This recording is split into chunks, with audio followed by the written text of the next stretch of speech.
Malumanding, malumanding, malumanding, oh, malumanding, malumanding.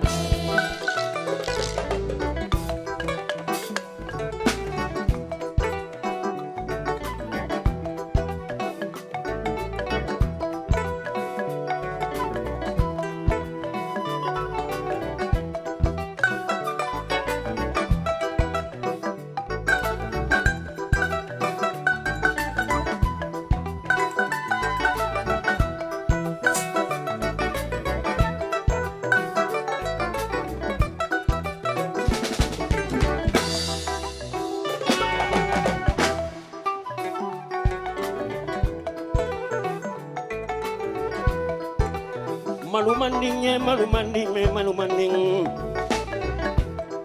Forofula dingola malumanding. Tanyo malumanding mume, badi malumanding mume, teri malumanding. Futunyo malumanding mume. Alamanalo tangala malola malole koleada. Malumanding.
Thank you. Na na na na na na tatana kanutele gomana kanutelu gomana kanutelu kanole kole atana kanola kole anya kamma. Us here in this house assembled, grant us that we may treat and consider all matters that shall come under our deliberation in so just and faithful a manner, to promote thy honor and glory, to advance the peace, prosperity, and welfare of this country, and of those whose interests thou hast committed to our charge. Amen. Good morning.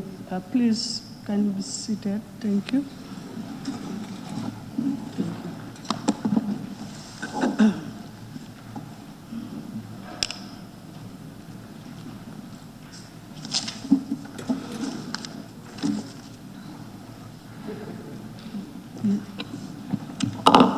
Communication from the chair. Thank you. Good morning, honorable members. Good morning, honorable ministers and members of the press. Honorable members, today we shall commence the debate on the State of the Nation address delivered by His Excellency, the President. But I would like to remind honorable members that the President has outlined in his address the government's policies, programs, and statement of his administration for our consideration and scrutiny. Equally, he has entreated us to continue to work together in the best interest of the nation, peace and stability amidst COVID-19 pandemic.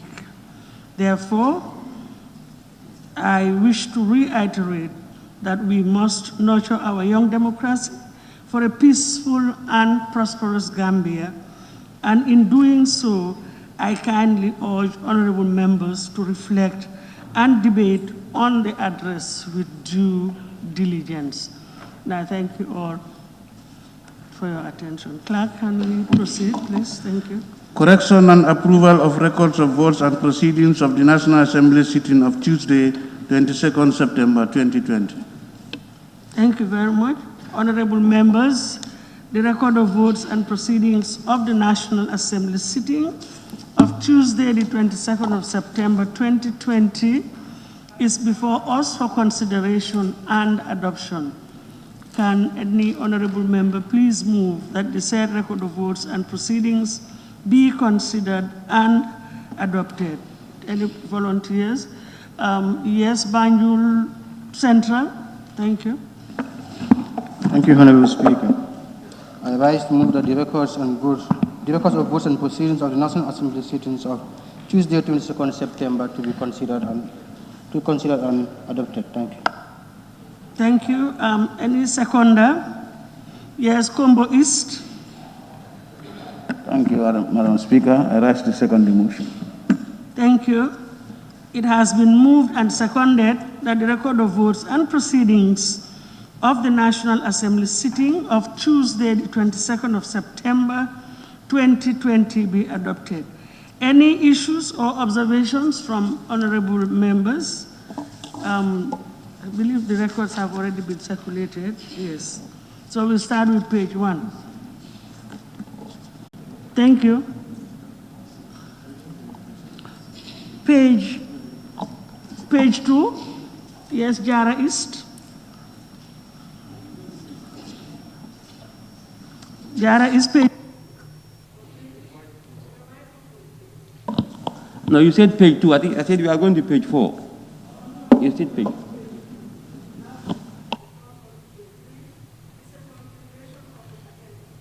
31 and 56.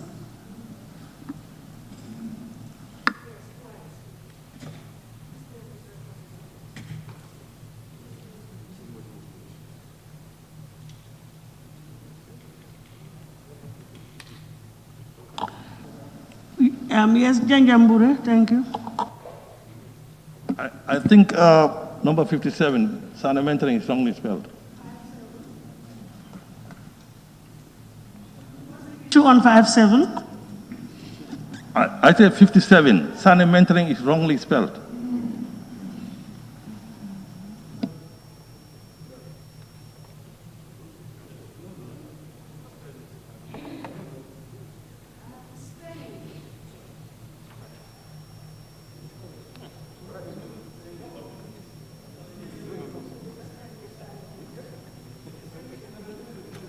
Yes, Sanamentering.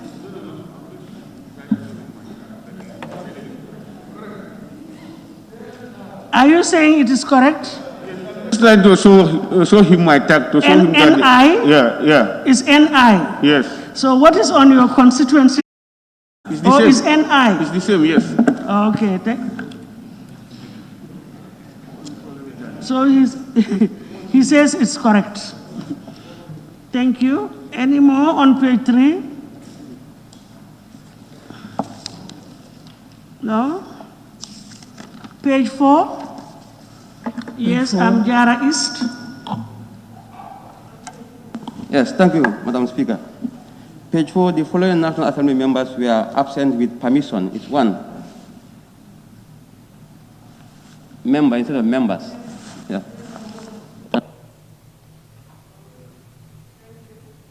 Thank you very much.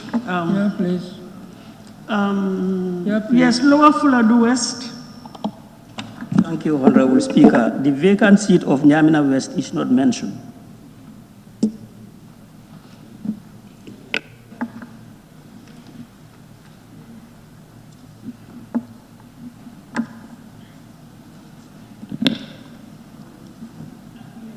Woolly West.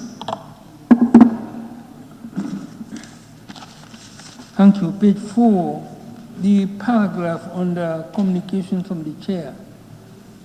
The whole of that paragraph is clumsily written. First, third line, instead of saying was continued, just say continued. But if you look at the sentence that follows, however, upon a motion without notice under clause 53C of the standing orders being, something is funny there, being moved and seconded and approved by this. What? It's very senseless. The formulation. You want us to reward that sentence, to have it rewarded? It has to be rewarded. Yeah, can you give a proposal? Yeah, well, yes.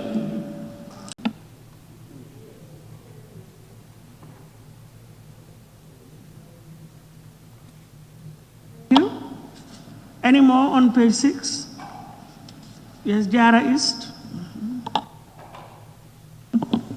Honorable Speaker, for the sake of consistency, yes, on the ensuing debates, it reads, the following honorable members took the floor and continued the debate on the principles and merits of the bill, as opposed to general merits and principles, for the sake of consistency.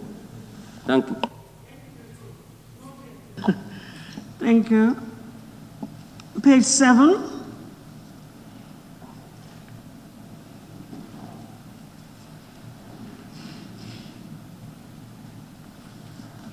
Thank you. Page 7. Yes, Woolly East. No, I want to take us back to page 6. Yes, please. Can you help Madam to hear me, please? Yes, Madam, page 6. The following National Assembly members took the floor and continued the debate. Madi Sise, his title is not written there. It should be Honorable Madi, not Madi Sise.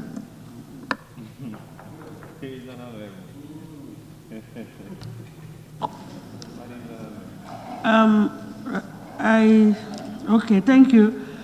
Hello. Honorable Speaker. Nobody has picked this up, but I just want for us to ensure that we have everything correct. And where it says here, under our page 7, Speaker's rulings, honorable members, according to so and so, and I quote, whether that should not be in quotes, in brackets, because this is not my language. It's a reproduction of the provisions of the Constitution. So I think it should be in quotes. So please take note. Thank you. Yes, Joe Kadu. Yes. Thank you very much, Madam Speaker. Let me take us back to page 6 on ensuing debate. I contributed yesterday, but I cannot see my name here. It is not captured. Yesterday. Thank you.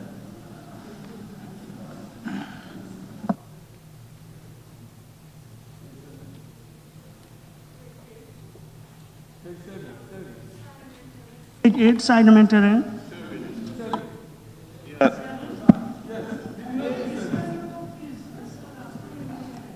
Where it states the Speaker's ruling. Speaker's ruling, the members, according to Section 226A, 2B, and 4B of the 1997 Constitution, under this section shall not be, the B is missing, be passed.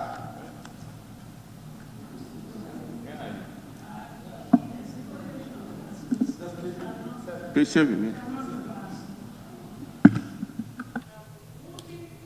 Earlier on raised his tag. Let me take this and then. We are dealing with page 7, right? Page 7. Yes, when you go, correction put and agreed to, the same problem we rectified yesterday, that is the correction mark after no.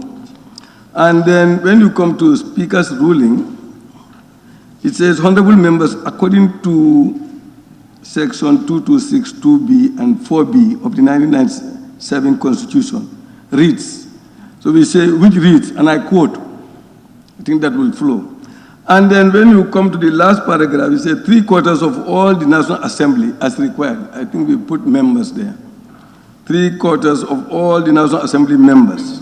Yeah. You've seen it. Exact wordings of the Constitution. Thank you.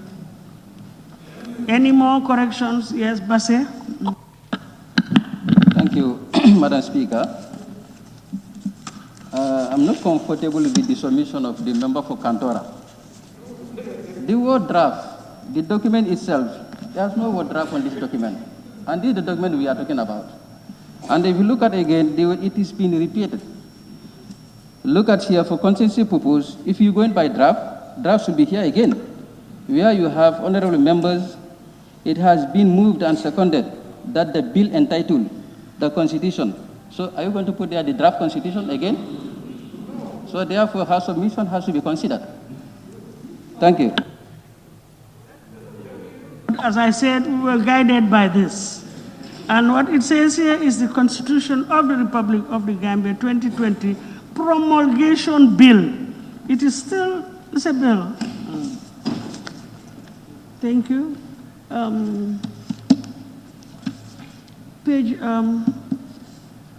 Page 8, sorry. Yes, Woolley is page 8. Yes, page 8, first line, first paragraph, where it says the said bill falls.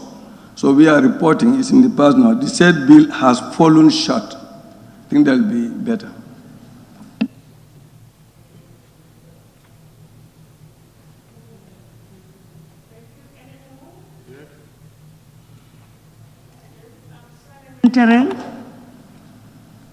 On page 8. The second paragraph, which reads, therefore, as the presiding officer, THE is missing.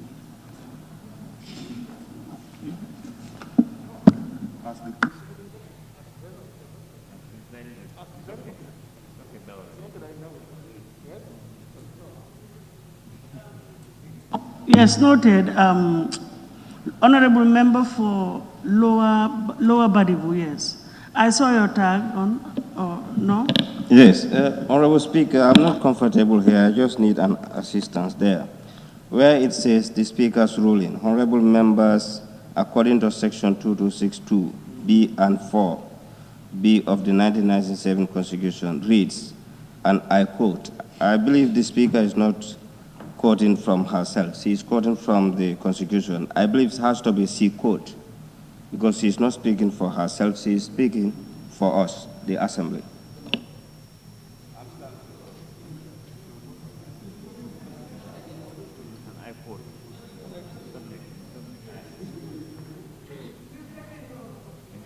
Observation, thank you. Any more observations so that we do the corrections? Any more? Yes, Jara East. Honorable Which Speaker, page? no, I beg to differ with my honorable colleague from Lower Badibu. I beg to differ. You can't say he quotes. You can only say he quoted. We are reporting. Thank you. And it will be, I'm sure the correct version will be done, or corrections. Thank you. So we're satisfied. I take it that we're satisfied with the corrections. Thank you. It has been moved and seconded that the record of votes and proceedings of the National Assembly sitting of Tuesday, the 22nd of September, 2020 be adopted with amendments. Those in favor, please say aye. Those not in favor, please say no. So the ayes have it. Thank you very much. Deputy Clerk, can we please proceed? Thank you. Motion.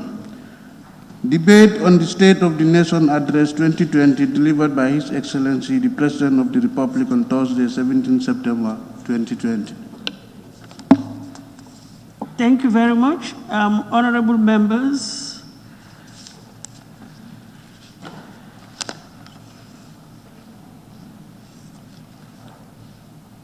I'll now open the debate consideration and debate on the State of the Nation address delivered by His Excellency, the President of the Republic of the Gambia on Thursday, the 17th of September 2020.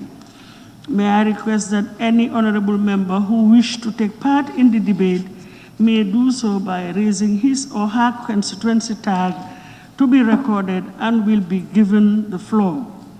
But again, before giving the floor, may we all remind ourselves to observe and respect the rules of debate as outlined and contained under Clause 29 of Clause 1 of our standing orders, which reads, every honorable member shall restrict his or her observations to the subject matter under discussion, and the emphasis is mine.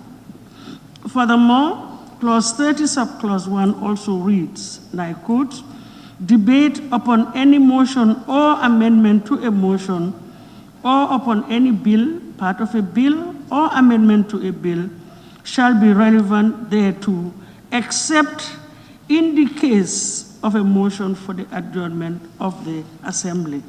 And again, the emphasis is mine. Essentially, the debate should center around the subject matter under discussion. I'll therefore urge and call on all honorable members to respect and observe the rules as indicated earlier. And I thank you all. May we now invite tags so that... Honorable Speaker, point of order. Sorry.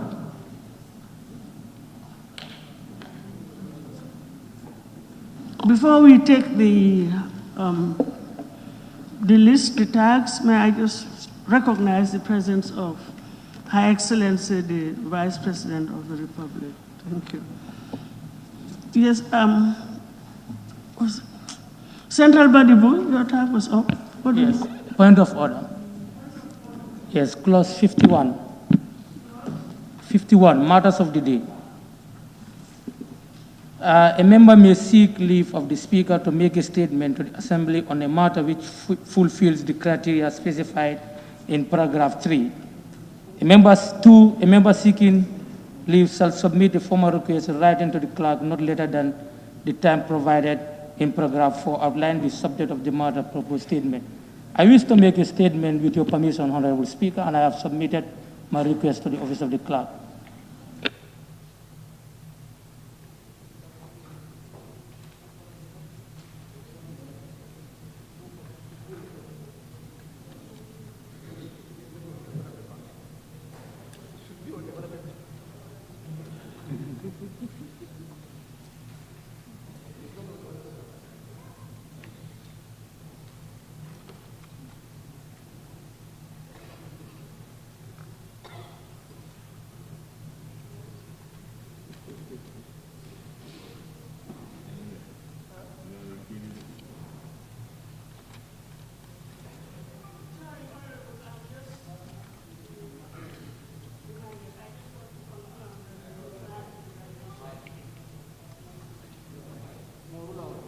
I just want to confirm that you are referring to the relevant section. The clause 51, matters of the day.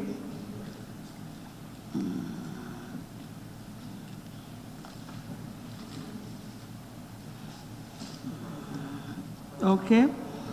Under clause 51, subclause 6.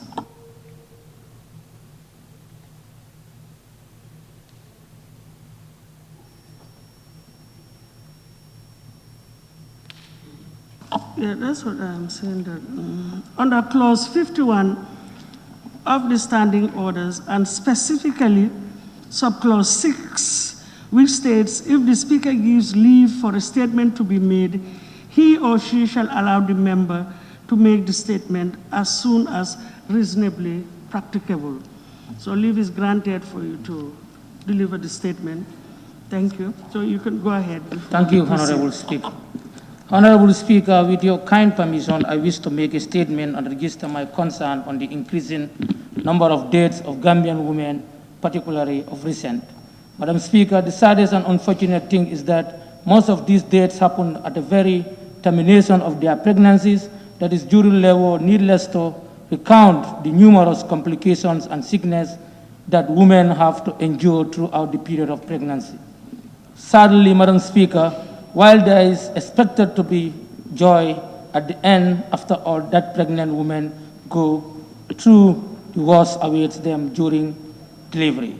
For what is expected to be celebration and feasting for the family, in respect of the arrival of a new member of the family, has been mourning and crying for the deaths of the ones who give birth to these babies. In some instances, Madam Speaker, the babies will not even arrive. They too die along with the mother. With these 2 weeks, Madam Speaker, I knew 4 women who met their deaths while giving birth life and whose deaths have been attributed to poor and inadequate health care attention accorded to them during delivery. Madam Speaker, it will be grossly prejudicial to apportion blame to any particular individual, nurse or doctor.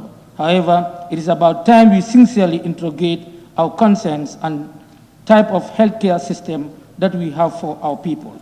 The maternal deaths that are happening all over the country are avoidable and therefore unacceptable.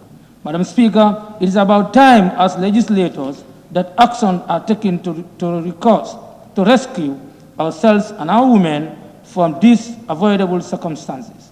In order to do this, Madam Speaker, we need a bold and multifaceted approach to tackle this long generational crisis in our health sector. Our mothers, sisters, and wives do not deserve this kind of death. It is true that death is obvious and inevitable, but not in the manner we have witnessed of recent times.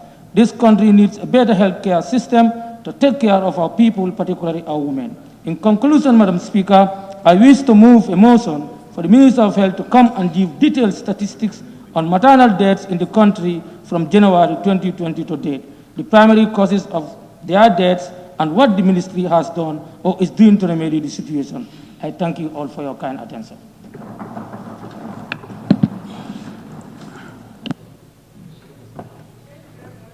Has been read and the motion will be considered later.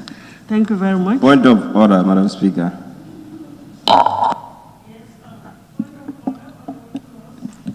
On clause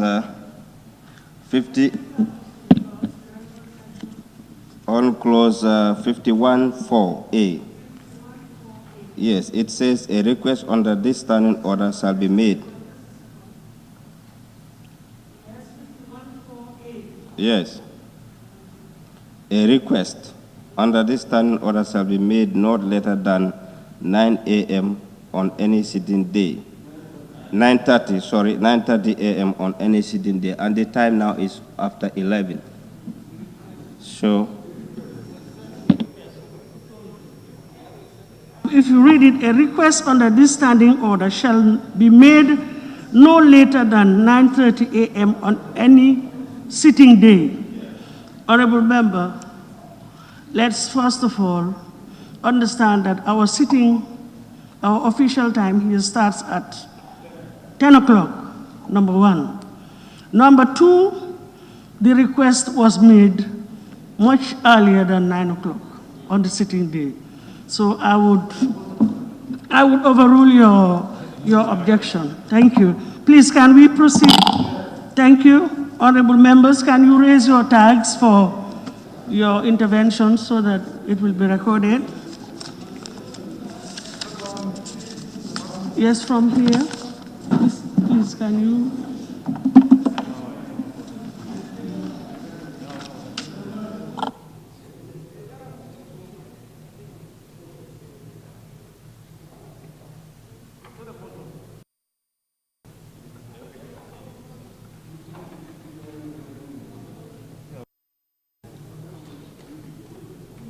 Speaker. Honorable member for Lower Nyomi. We'll start with Lower Nyomi.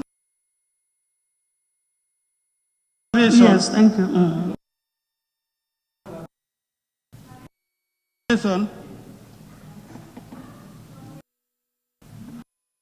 Observe that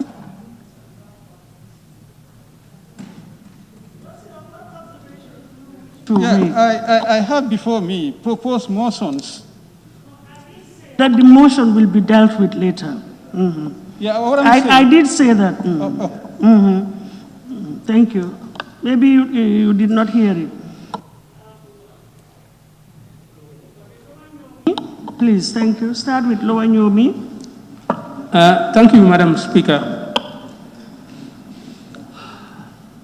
Of the content of the President's speech, I was expecting that the elapse of the curfew would have been made known, because it did not cover a good sector of our community. Because when we went home, the markets were still closed on Sunday. And Madam Speaker, let me appeal to the authorities to lessen the leverage that is brought to bear on the Lumos. Our people are definitely tired. Our people are almost starving at that level. Point of order. No. A point of order.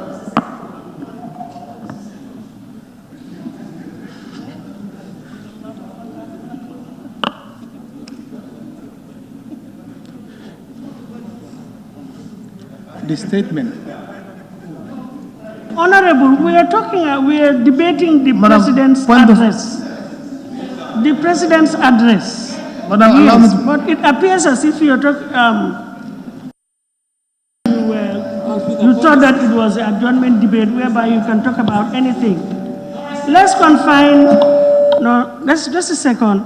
Let's try, as we said, to confine our observations to the subject matter under discussion, which is the Point of order, madam. which is the address delivered by His Excellency, outlining the programs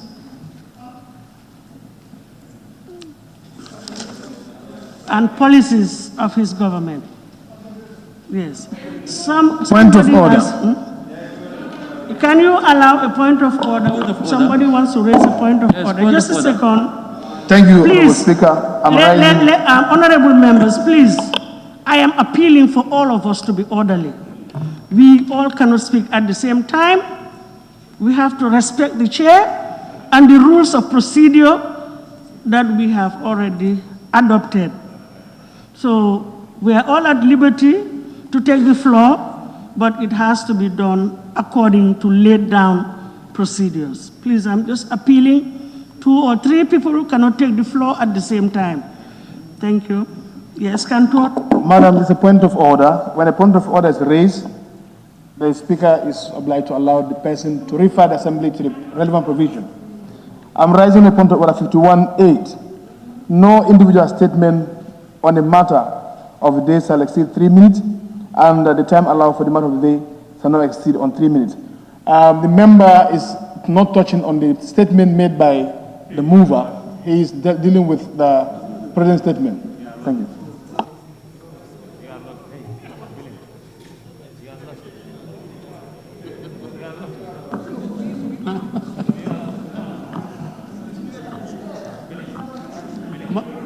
The discussion, the debate that I have opened the floor on is on the address by His Excellency President, known as Sunan. Nothing more, nothing less.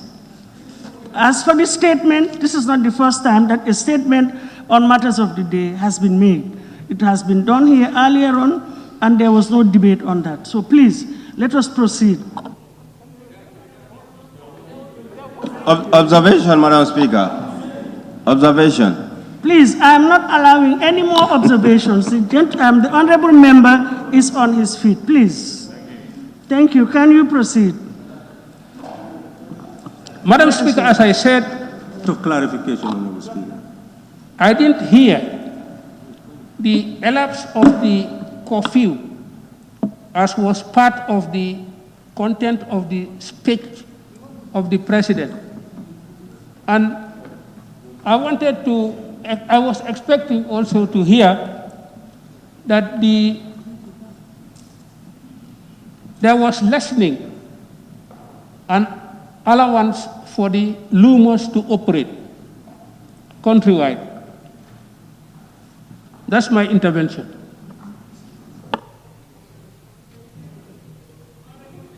Birkama South.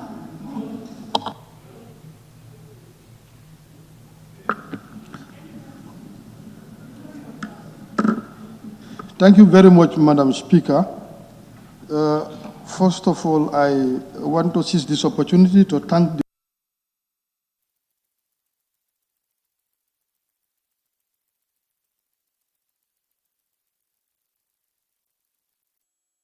implementation of his development plan and policies.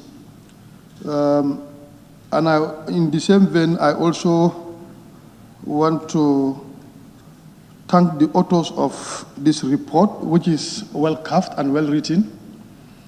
As you can see it, I definitely want to thank them for a better report in terms of arrangement.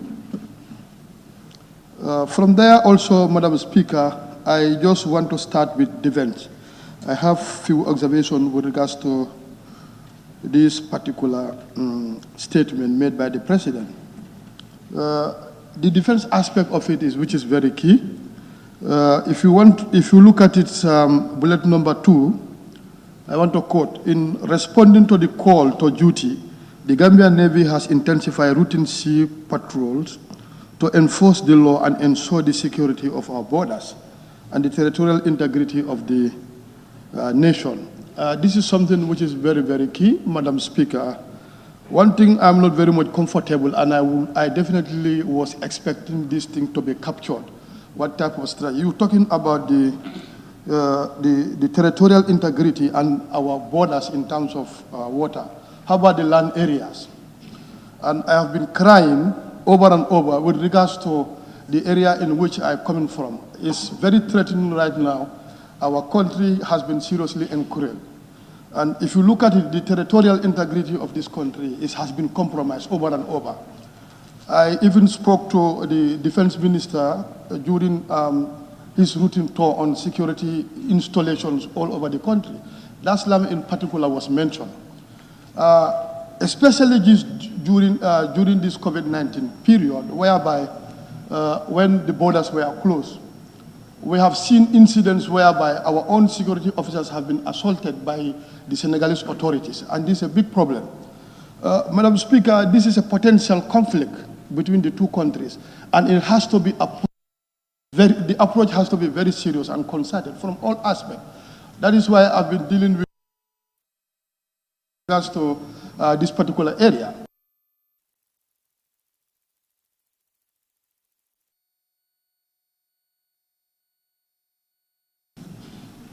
It is in two components. There is over the particular community. Madam Speaker, if you look at some of our borders in this country, there is always a buffer between the Gambia and the Republic of Senegal. Like you go to Jiboro, there is a buffer. You go to Senova and others. But you go to Dar es Salaam, this is not happening. You go to Dimbaya, this is not happening. It's very interesting to know that you go to that villages where even our alkali, the alcalo of this particular village. Point of order, Madam Speaker. Point of order. Madam Speaker, on standing order 51, 6 and 7. 6 and 7. It says, if the Speaker gives leave for a statement to be made, he or she shall allow the member to make the statement as soon as reasonable practicable. 7, the Speaker may select from among those members in the chambers indicating their wish to speak a number of other members to make a statement on the chosen matter of the day. No individual statement on a matter of the day shall exceed 3 minutes, and this time allowed for a matter of the day shall not exceed 30 minutes in total. And we are deviating. The member made a statement. Other members want to make Actually, their intervention, honorable and member, now we are going to no, another. it's no deviation. The statement actually ended up with a motion. Can you put your mic off? The statement ended up with moving a motion for the health minister to come up and give details. I did indicate that there is a motion. We will come to the motion later. I have used my discretion on the 7, or I will use my discretion on the 7 to allow, at that appropriate time, before the motion is heard, to allow the few members, I may select few members to speak on the statement. But as of now, we are proceeding with the debate on the address. I'm mindful of that. Thank you. Thank you very much, Madam Speaker. I think we need to be very much clear. We are dealing with the State of the Nation address currently. Madam Speaker, as I'm saying, the security of our territorial integrity matters a lot. And I was really expecting this thing to be adequately taken care of. I did a personal engagement with certain ministries regarding this particular area. During this pandemic, we have some of our security officers that have been seriously assaulted because they were trying to close the borders, which the other party, the Senegalese authorities, are not even allowing them. Our immigration officer was assaulted. And the only time I've seen the government intervening when there is a potential conflict. Because there was an instant the youths definitely want to go to that place and attack this said person. There is somebody in this particular community who is claiming to be a Senegalese. And I've been saying it over and over, the man should face a deportation. He's inciting violence in our country. If you look at the level of encouragement in that particular community, it's very, very alarming. And this can explode at any time. The youths mobilizes themselves and they want to attack these people if the government cannot do it. So it is very important. As I'm saying, you go to other borders, there is a buffer between these two countries. But you go to this community, this does not exist. It's not existing. You go there, they will tell you, in fact, there are pegs that are put in there by them claiming to be colonial pegs. I did engage the Ministry of Local Government, the minister, regarding that particular demarcation to at least engage his counterpart to make a demarcation. But I was told they sent a request from the British government to look into their archive, whether they will see the map of the Gambia to use that to demarcate. How long will it take it to get an ordinary map from UK? When still now this conflict is brewing. From there you go to Dimbaya, where our alkali and the water resources minister is here, where we even constructed that borehole. That area is claimed to be in Senegal. There is no buffer. Our alkali and all those communities are said to be in Senegal.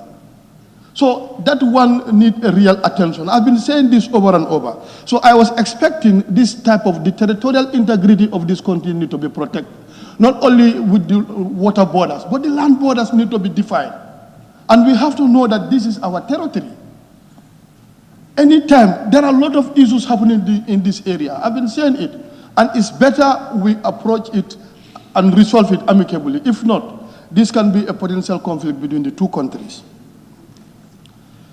From there, Madam Speaker, you look at the Environment Ministry, climate change. Bullet number 3 and 4, like the implementation of the large-scale ecosystem-based adaptation project. You talk about it, but I was also expecting, the minister did promise that this year they are going to make transplanting of seedlings. But we need to get the statistic. We are promised that 1 million trees are going to be transplanted. But how much have been? That also need to be in the report in order to tell us how many trees have they planted throughout the country. But that is not even coming.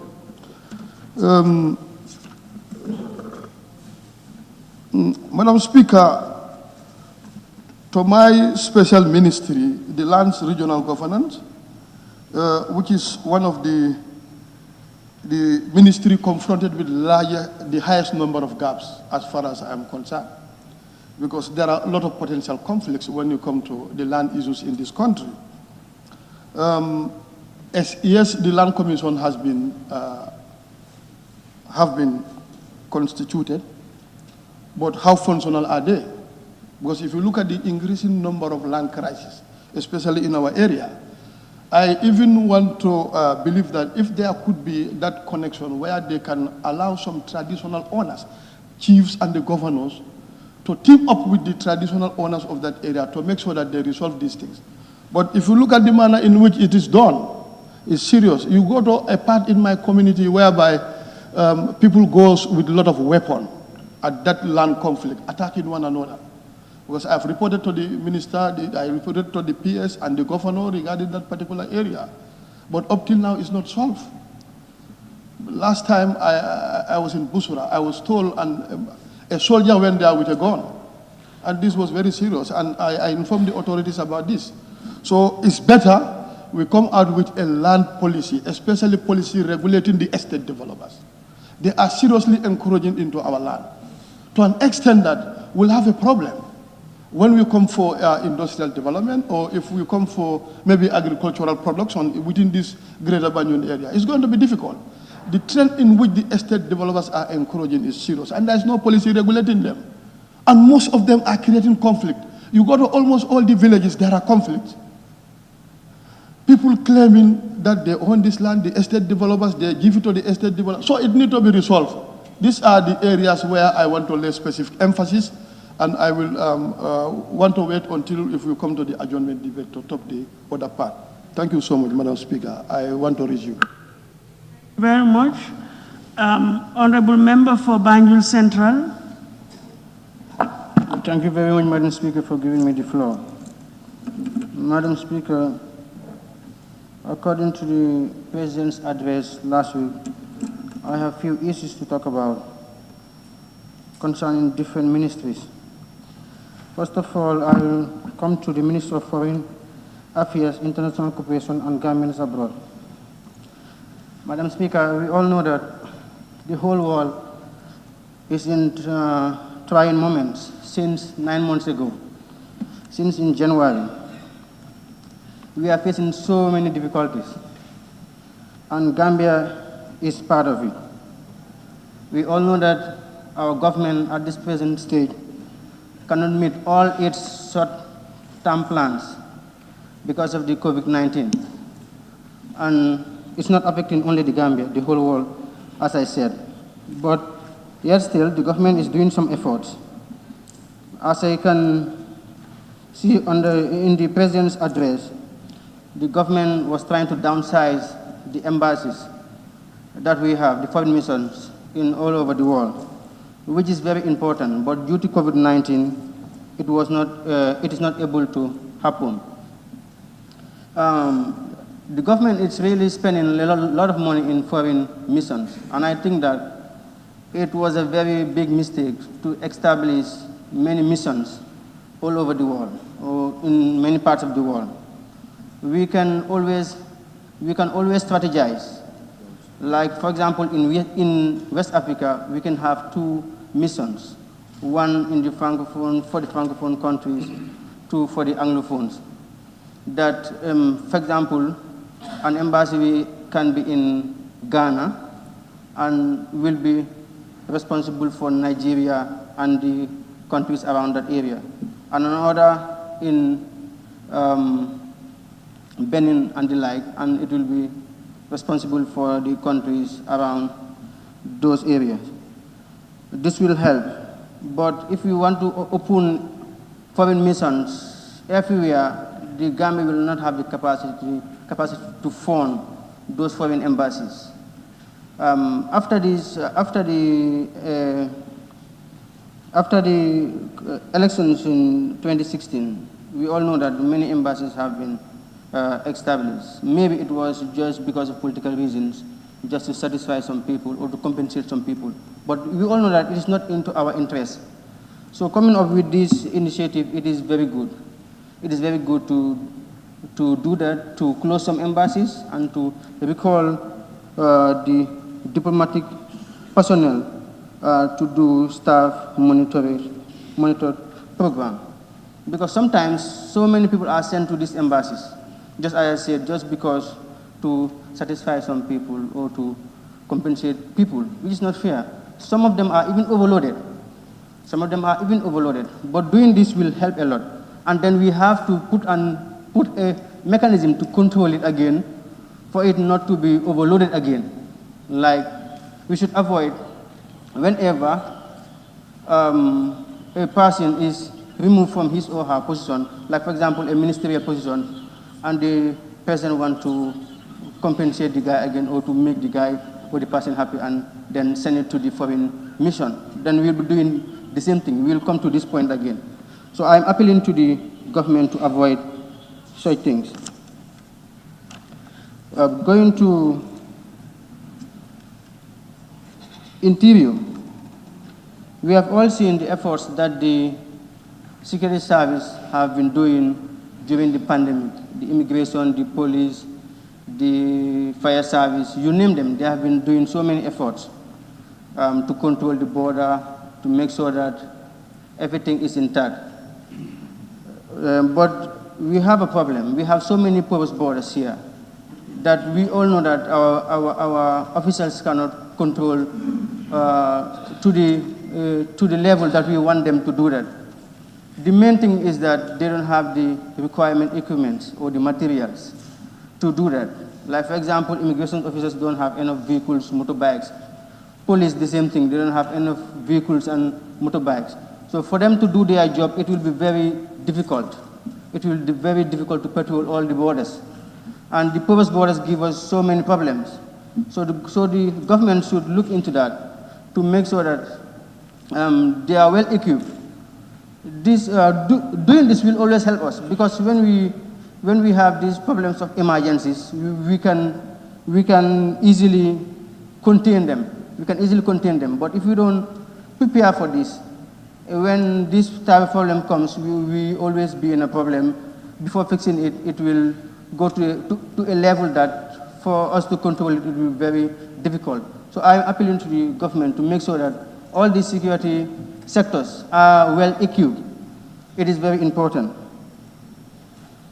In Interior, looking at prisons department, the initiative that the government is coming up with is very important.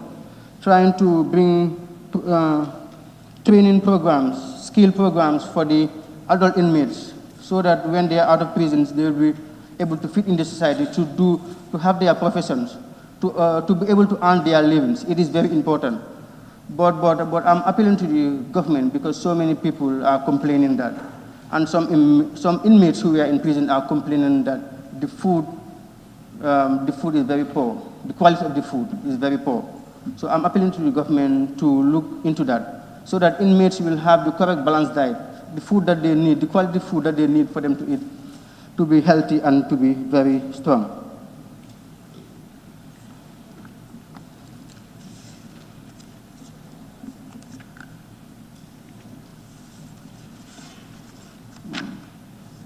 I'm going to basic and secondary education.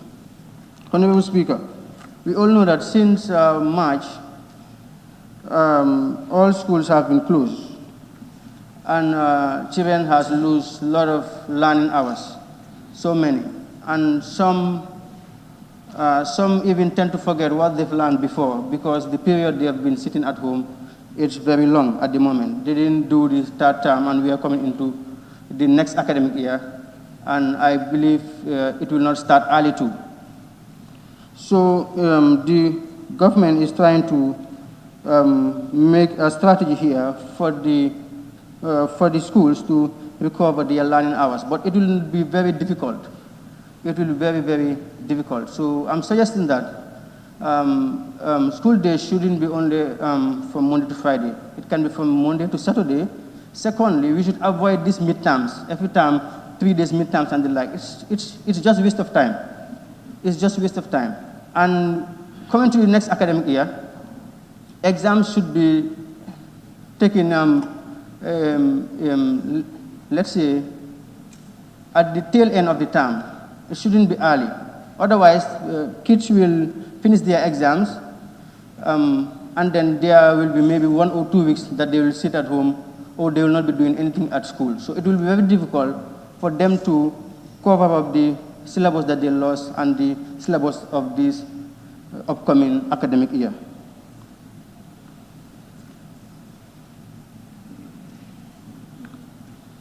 And I think it is important to at least, but it might affect the afternoon shift. But otherwise, the learning hours should have been increased from 8 a.m. to 3 a.m. But that suggestion, I think it will not work because we have so many schools, so many kids that are going for afternoon shifts.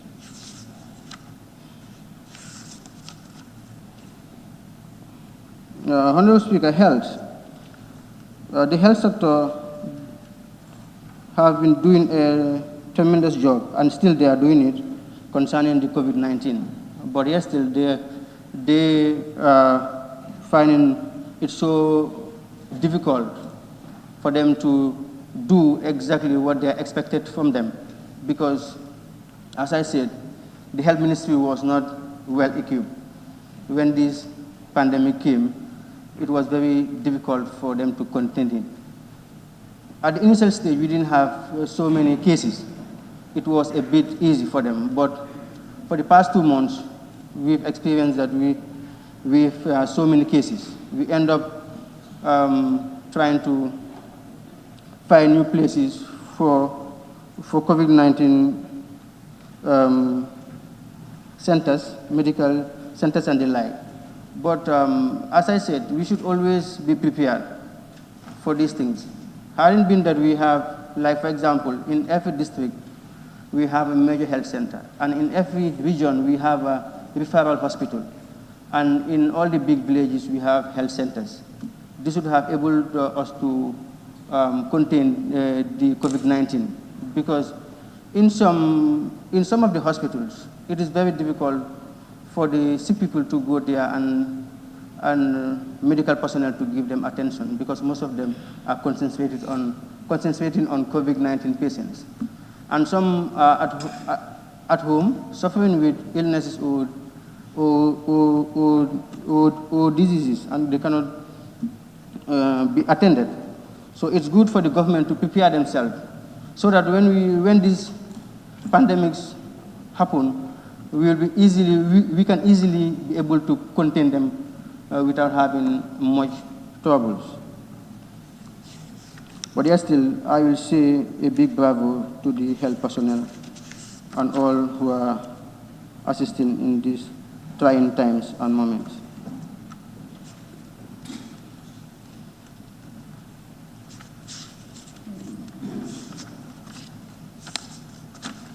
Honorable Speaker, I will go to youth and sports.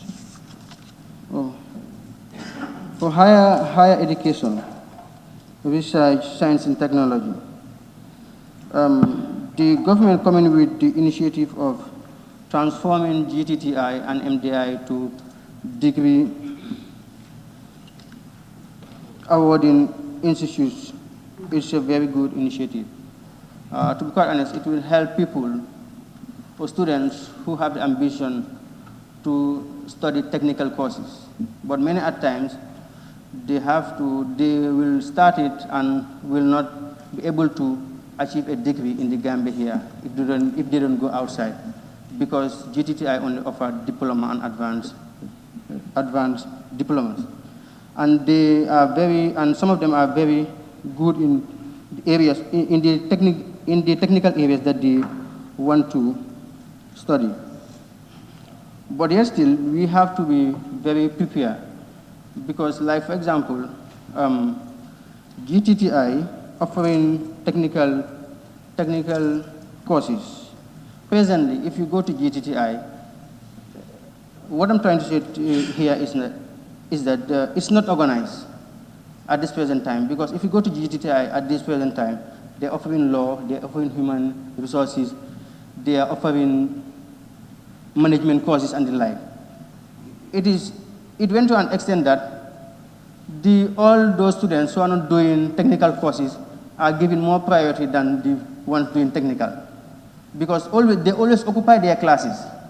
In fact, for the technical students to have class to do their to have their classes, it's always a very difficult thing. Many students have been complaining that for years now. So coming up with this initiative, trying to make GTI totally a technical degree awarding institute will be a very good initiative. But I'm also appealing to the government, too. For MDI, it's a very good institute, but they are lacking the financial muscles to do what they want to do, because the University of the Gambia is occupying 35% of the classes belonging to MDI. So MDI always have the problem to take the required number of intakes that they want to take, simply because the university is occupying the classes that belongs to them. Presently, early this year, the library of the MDI is now under the control of the University of the Gambia for law and business library. So meaning that the University of the Gambia has now seized the library of MDI using it. And they are using almost all of their facilities. Even the generator that they use when NAMEC is off, it belongs to the Management Development Institute without any compensation. And I know that there is no MOU between the University of the Gambia and MDI. It was something that started years ago when Professor Ka was the Vice Chancellor of the university, and his wife was the Director General of MDI. So it was something, a verbal MOU. So if they want MDI to be a degree awarding institute, so they should vacate the facilities that they are using, so that MDI will have the capacity to do that. So I'm appealing to the government and the ministry to consider that.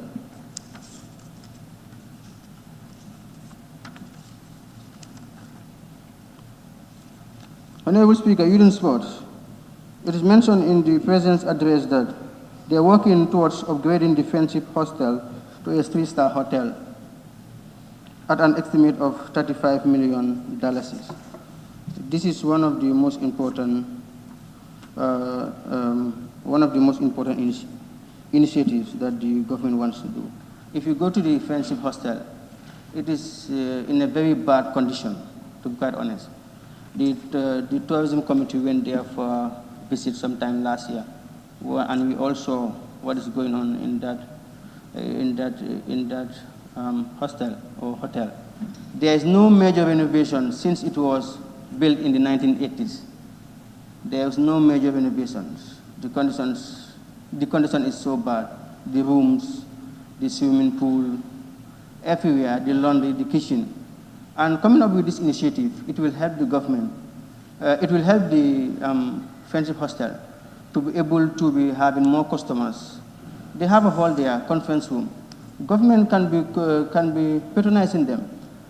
The functions that they want to be doing or that they want to do, the workshops and the like, they can be patronizing the Friendship Hostel, so that the subvention that government gives them, it's very low, so that it will help them to manage the hostel and the whole Independence Stadium.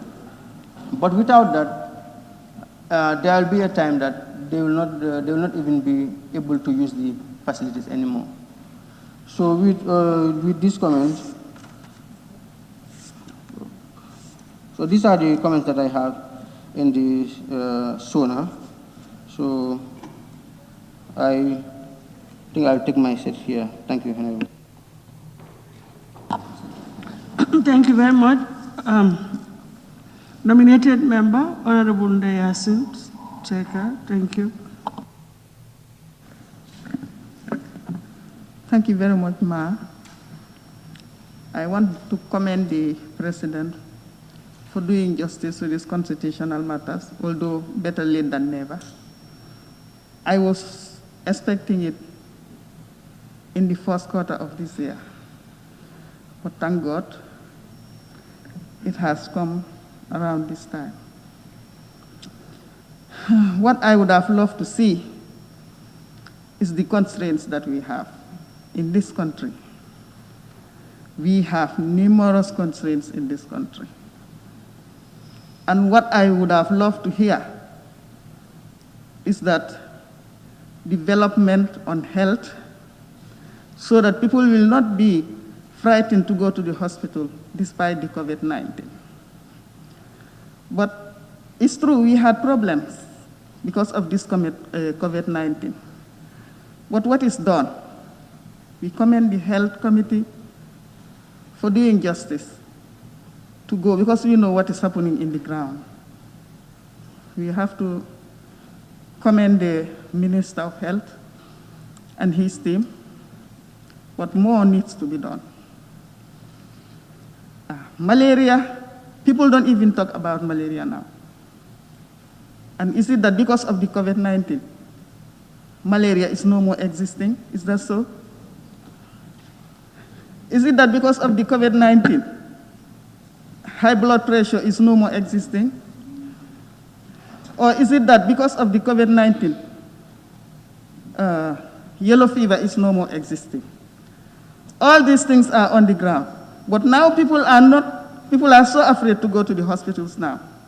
They prefer to go to the health centers, to the private hospitals. And how many average Gambians can afford to pay this amount? If you are about to die and you go to private hospitals, you will die because you don't have money to pay. And if you go to the hospitals here, somebody called me telling me that he's in the hospital, but the nurses are running away from him.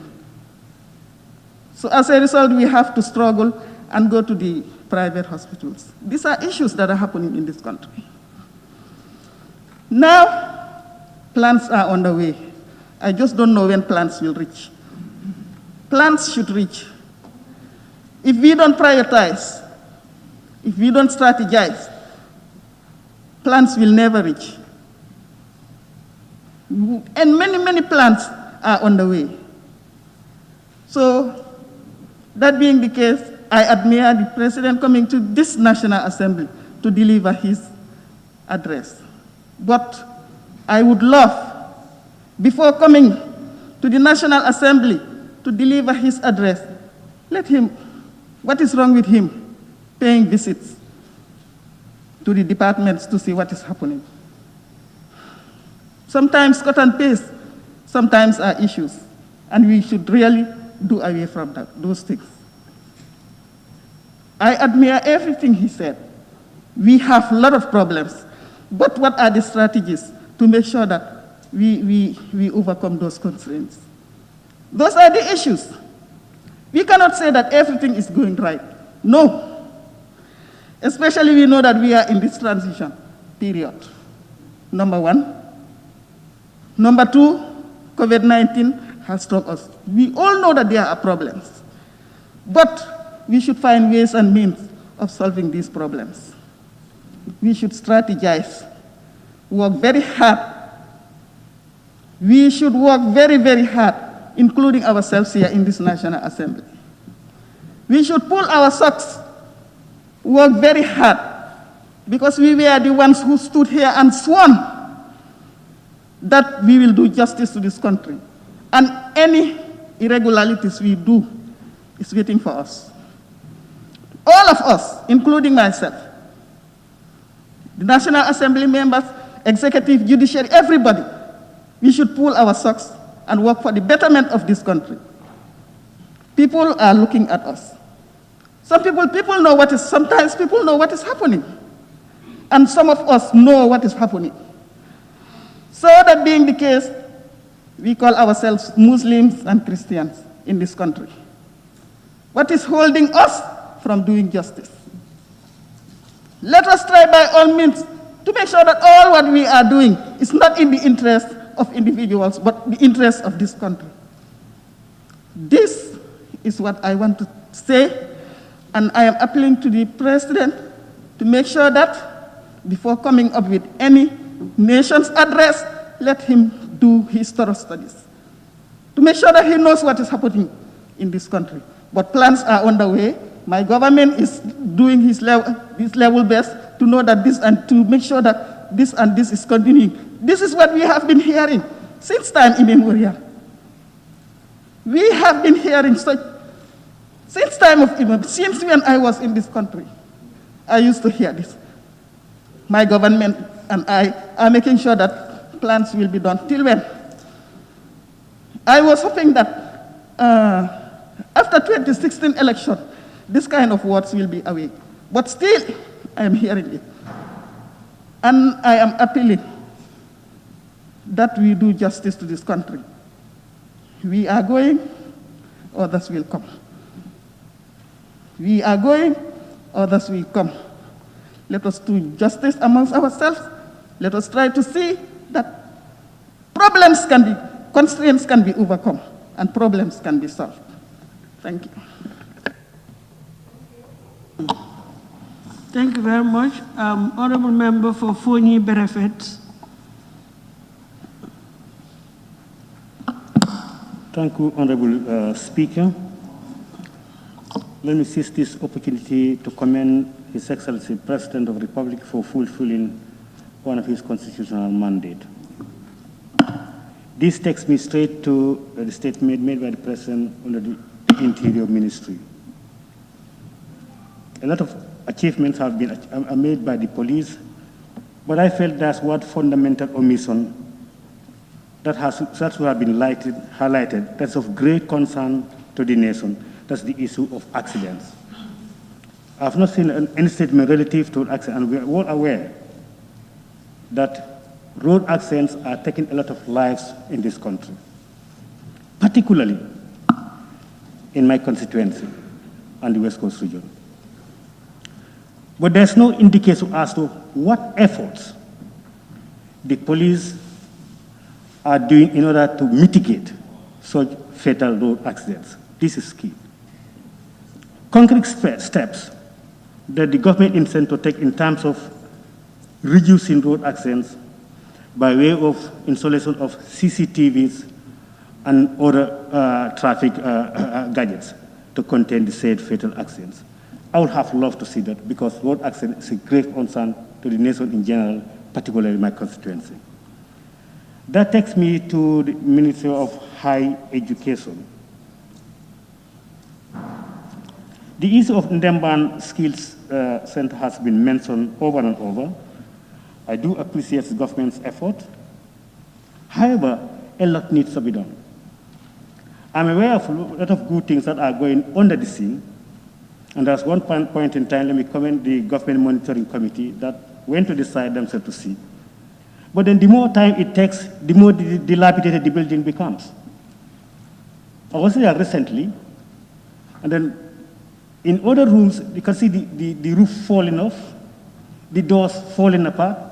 So in essence, the more it takes for the government to complete it and establish the institutions, the more damage will be done to the building. And that will be extra cost. Although I appreciate what's been done, but there's need for better plans and a time frame for the completion of the refurbishment of the same, that skill center, so that the youth of this country could be given the opportunity to learn skills, to allow them to participate in the socio-economic development of this country. Madam Speaker, that takes me to lands regional government.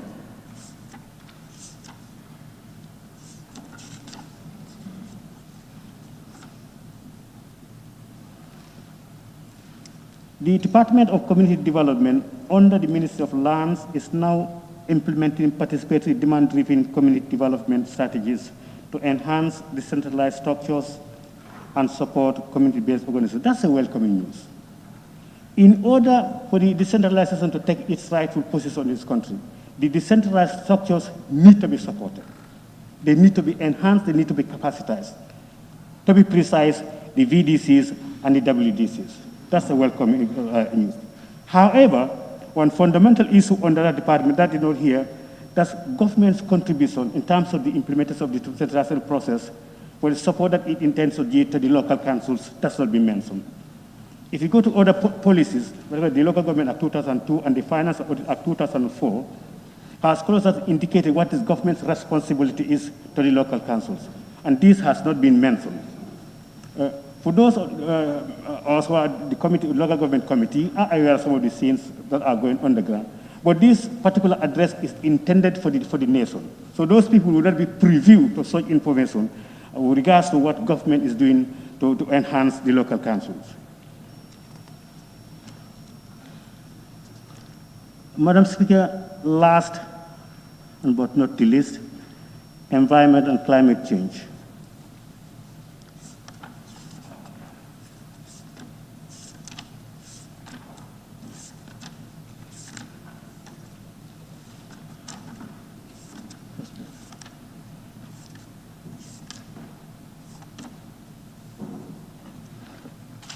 The tail end of that particular incident, environment, that as waste management presents a major environmental challenge for the country, the waste management bill is under review to deal with waste issues. This is welcome news. We are all living witness to the problems faced by local councils and the general environment and communities by way of waste. And so there's an existing policy or law under this institution, with particular regards to the anti-littering law, which is also equally welcome. But then this policy, as stated here, really needs proper review. Because having a policy in itself alone is not sufficient. This has to do with our attitudes. We are fond of actually putting more burden on the environment, including myself. Even you driving in vehicles, you chewing your nuts, you see people throwing it out. So this issue actually is of great concern. And the council, as I said previously, the council alone cannot deal with this. It needs the intervention of the government. However, community participation is also very, very key. How do we manage our waste? Even if we dedicate all our trucks to waste collection and disposal, that will be not be enough. Because everybody is disposing of waste, and a few are collecting it. So unless proper strategies are put in place and policies to ensure our waste are managed from our homes and disposed of effectively, the issue of waste will remain a nightmare in this country. But I appreciate and thank the Ministry of Environment for coming up with this initiative to ensure that to review the existing policy and law, to make it better, to enhance it, so that will adequately help us in the fight against waste management and disposal in this country. Madam Speaker, on that note, I want to thank the President once again for fulfilling his constitutional mandate. Although we are all aware the issue of COVID-19, which is also a nightmare which has held the world to ransom, and the Gambia cannot be excluded. So we need to put our efforts together. As the Honorable Nominated Member has said, actually, we need to come together as a nation. We need to work together.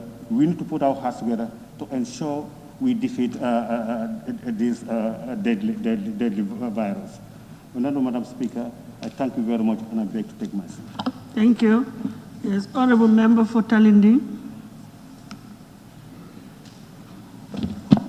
Thank you very much, Madam Speaker, for giving me the floor. I will also like to join the previous speaker to commend the President of the Republic for giving a very important speech of the nation address. Madam Speaker, I will start my intervention on the interior, where the President has stated that, however, it is predicted that collection for 2020 is likely to drop severely due to the pandemic. Similarly, the production and issuance of national identity cards, biometric passports, and other official documents were postponed. The result was a huge loss for the revenue for the sector. Madam Speaker, however, I didn't hear the President touch on anything about issuance of number plates. Issuance of number plates were done by GRA before. And it was reported in this assembly that government spent 40 million and gained only 9 million out of it. And this was shifted from GRA to the Gambia Police Force. Nothing was said about that. I think I am in line with the honorable nominated member that the president needs to do his own investigation, even though they give him a report. Madam Speaker, on the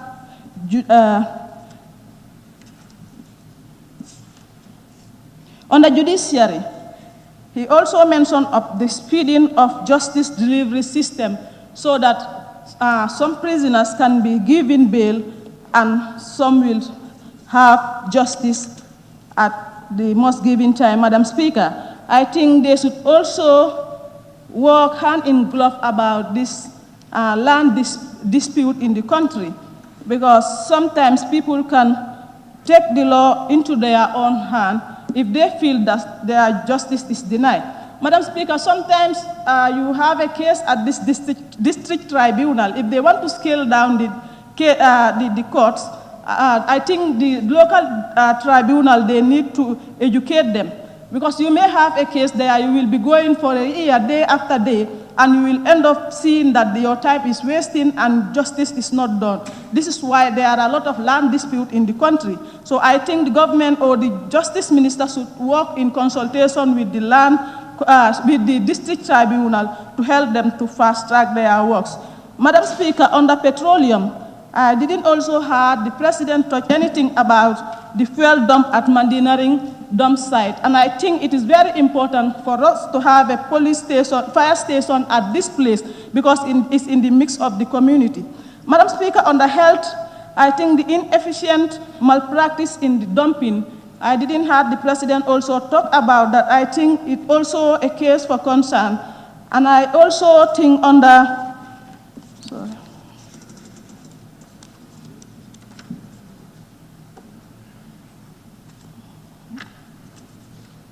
On the women and social protection, Madam Speaker, I think a lot needs to be done. We have a lot of infant mortality. If we want our health sector to be attractive to the investors, I think more need to invest in our health. A lot of women are dying, and therefore I think the government should do something to see whose negligence such occur, or to attract our health system. On that note, Madam Speaker, these are the few remarks that I have on the SONA, and I beg to take my seat. Honorable Member for Janjanbureh. Thank you, Madam Speaker. And I want to seize this opportunity to also join my colleagues in telling the President that we are glad that he has fulfilled his constitutional mandate by coming here to give us a breakdown of his government's programs. I have a few comments that I want to intervene. First of all, on the trade, industry, regional integration, and employment, together with foreign affairs. Last year, during the trade season, I think every one of us here, or majority of us, were affected by this. We have a Senegalese company in Dakar, in Senegal, that was sending agents into Gambia and buying our nuts from our farmers. I happen to be a member of the trade committee. We called in GRA, the police, foreign affairs, trade, and asked them, why was that possible? How was that possible? And they told us that Senegalese government has a bilateral agreement with China that made that possible. And at the time, we told them that they should work hand in glove to ensure that before the trade season this year, Gambia also, because they told us that they had started, Gambia had already started that type of negotiation with China, and we told them to ensure that before the beginning of this trade season, it is also that Gambia also signs that type of trade, so that those agents can come here,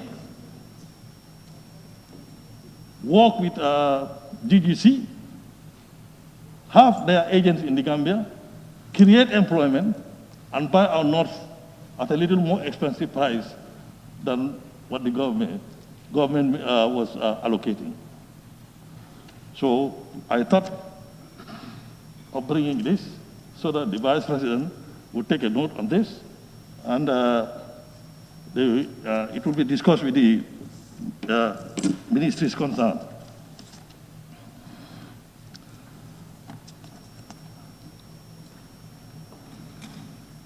On page 29 of 70, number 9, he's talking of out-of-school youths. Madam Speaker, I stood here on several occasions and I said, CRR being the largest region in this country is still without a skill center. And I think you will all remember this. Over and over I have been saying this. And still it is not. Madam Vice President, please look into this. This is going to reduce, it is going to increase youth empowerment, and it's going to reduce rural-urban drift. So it is very important. On the agriculture, page 31 of 70, honorable members, I think you will all agree with me that last year, during the budget session, we together were able to give extra 100 million to Ministry of Agriculture. We have prepared a report on this, of how it was spent. And we were about to present it at this year's session, but because of this softness, because of this COVID, we are not able to. But we are very, very grateful to the ministry and the president for mentioning it. And the credit goes to the entire House, not only to the committee.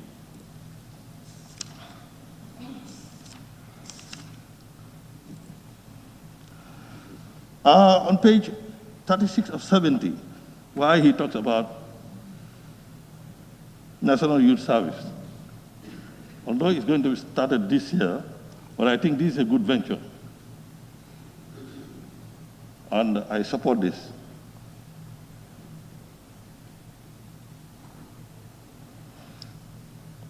On the preceding page, 30 of 70, where he talks about the Songhai Initiative.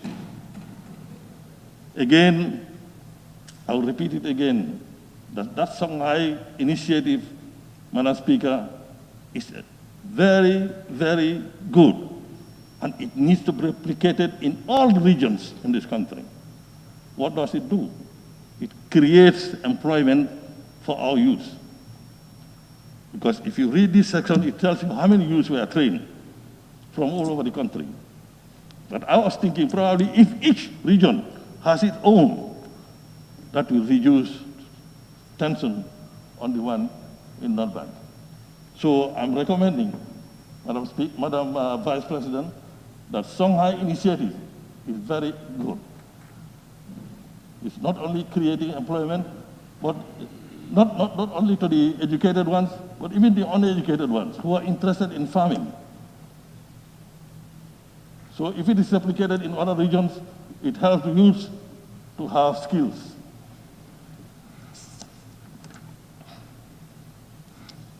On the arts and tourism and culture,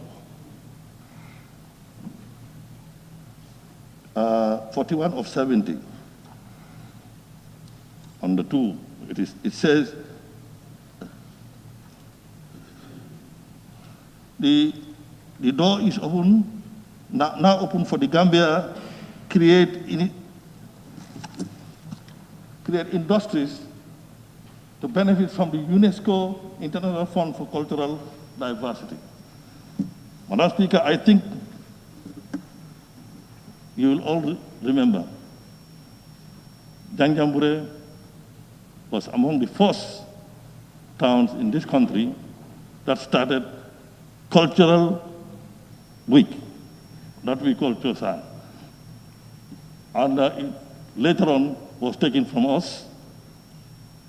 And now we are trying to create it again. Although I recognize that the Ministry of Youth is sponsoring our Konkorang Festival every year. But this time, we want to create the grand one that we used to do. And we are hoping that from the funds, we may be able to get some to organize this. Madam Speaker, finally, I was expecting to find in this report strategy for post-COVID.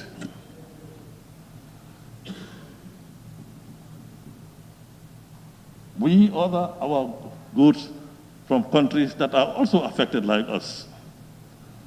And I was thinking probably by now, the government would start strategizing, particularly with certain ministries that are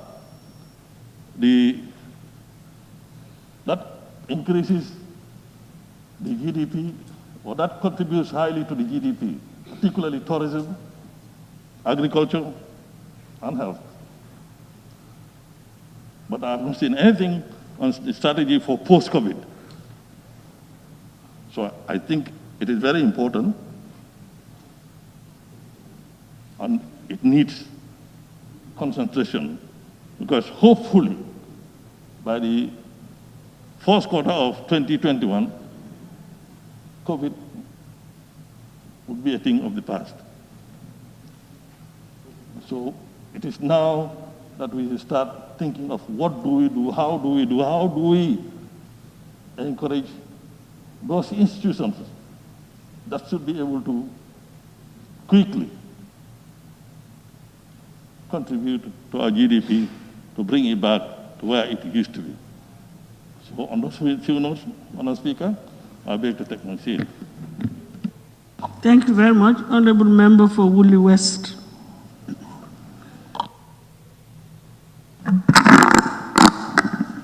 Thank you, Honorable Speaker.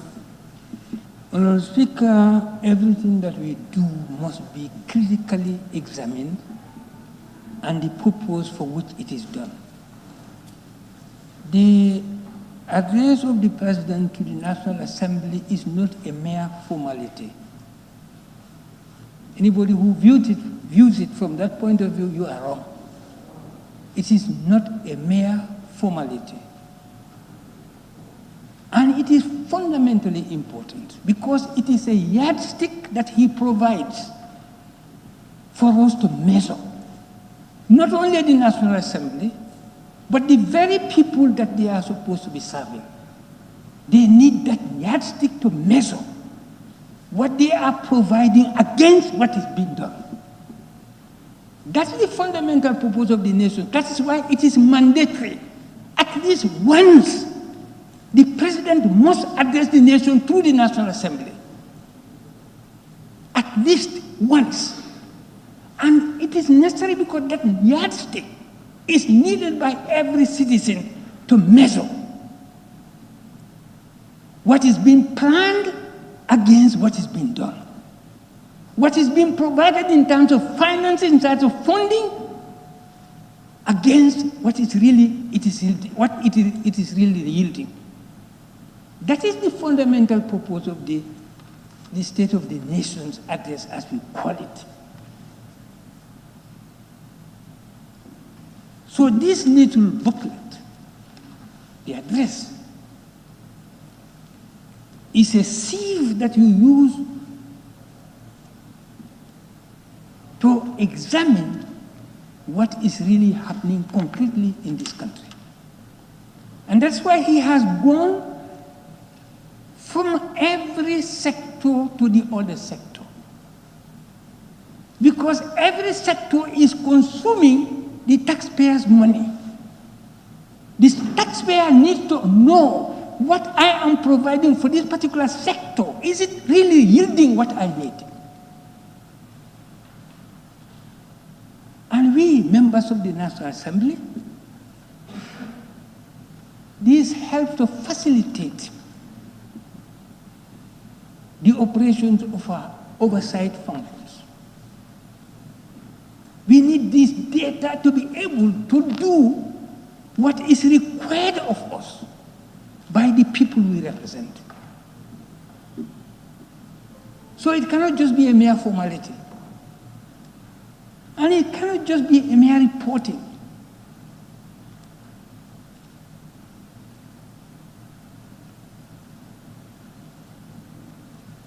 Madam Speaker, to begin with, paragraph 5, page 10, I think it is a mistake, a typo mistake, because they said 5 million, but in brackets 500 million, which is the correct figure. Page 10 of the address, paragraph 5. Madam Speaker, what is today the most crucial thing confronting this nation? And what is threatening the whole world is COVID-19. I was looking forward to a comprehensive report on this, the current stage where we are. Because we know a lot of things have been done, and we must clap, we must applaud the Ministry of Health and their frontline workers for the courage and determination that they have been confronting this terrible thing that is threatening the whole world. That in spite of our meager resources, we started with determination and courage, with the little we have, and confronted the surge of this terrible thing. And we can pound our chest and say, we have tried. Because COVID is now almost going to 7 months old in the world. And in the Gambia, we are still talking about less than 200 people having died.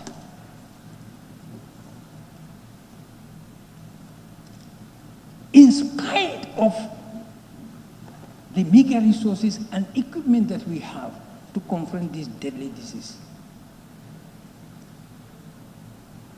I think the Ministry of Health must, of necessity, provide this National Assembly a comprehensive report on this particular situation. What are the challenges? What have we accomplished?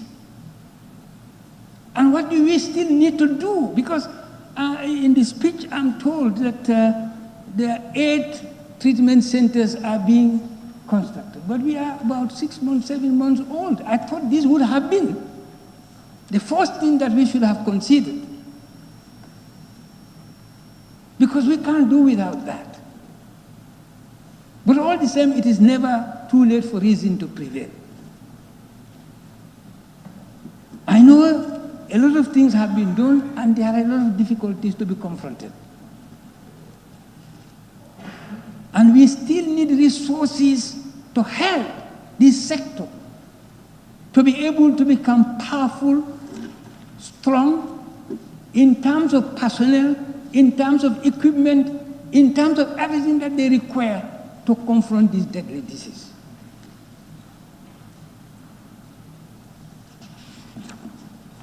Honorable Speaker, I will not be able to do exactly what I normally do, because of reasons that are specific to myself. But I'll take few sectors. And I'm happy that the President on this particular sector began with the issue itself, land, regional government. I raised here some time ago And on that day, happily, almost all the ministers were here, including the vice president, who was Mr. Dabo at the time. Land conflict is a big issue in this country.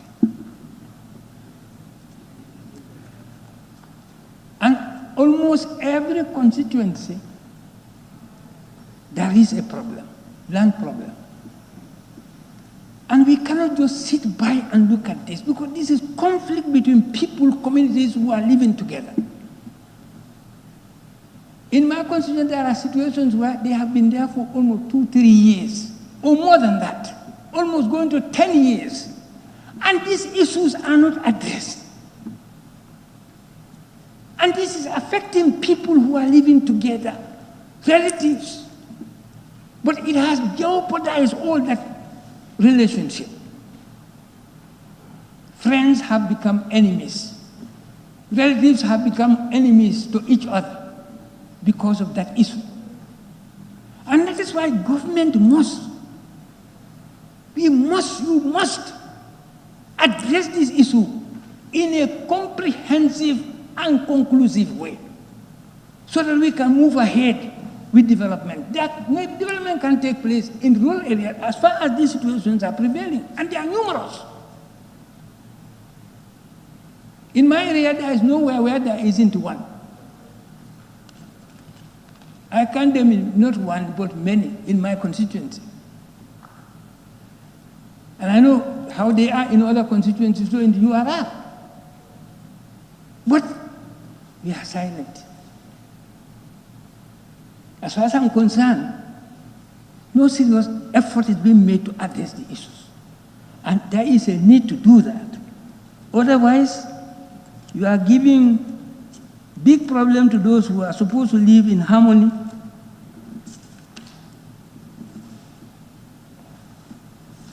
Agriculture. But I'm speaking, I've seen in the speech, so many investments have been made with a view to creating employment facilities, with a view to creating employment facilities for the youth here and there. Good. But if we want to address that issue in a conclusive way, we cannot but address the issue of agriculture. This is the only area we can address the issue of unemployment, the issue of poverty eradication, the issue of revenue generation, the issue of becoming economically independent. This is the only area we can, which means that we must invest into this. If I go to fisheries, which is part of agriculture, you will see that even though the sums that are given there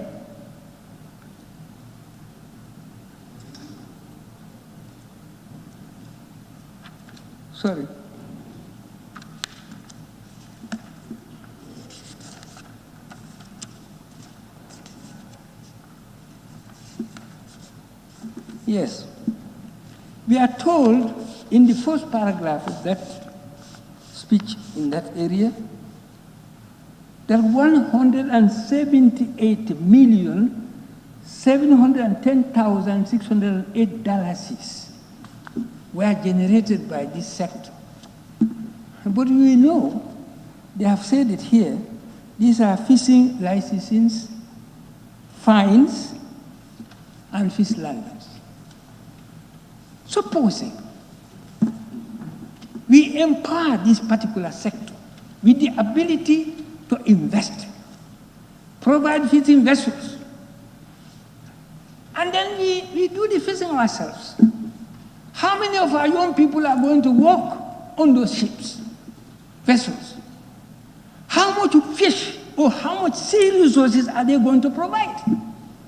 How many people are going to work on the land where these things are going to be deposited? How many? How much revenue are we going to generate? we can do without taking money from anywhere in the world. I say this. We can do our development without necessarily indebting ourselves to a point that we cannot move forward. 55 years we have been here. We have been tottering. Development has been tottering because of what we are doing. Take and pay. When you take, you must pay before you can do anything else. And what you use to pay is what you need to do your development. The interest on it is even enough to bring about your development. 55 years. We have diamond. Diamond is this. There is no diamond more than this.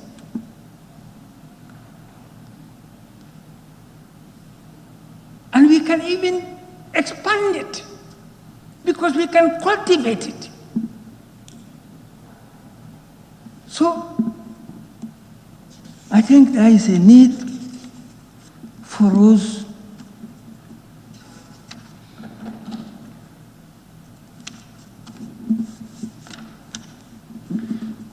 education. I think worldwide, this COVID-19, the sector it has affected so terribly, and the sector without which the world cannot move is the education sector. For almost 7 months, schools are closed. And they are still being closed. I think there is a need for schools to reopen. But we must prepare for it. I think there is a need for all the principals of high schools to create a think tank and see and plan what the reopening of schools will be.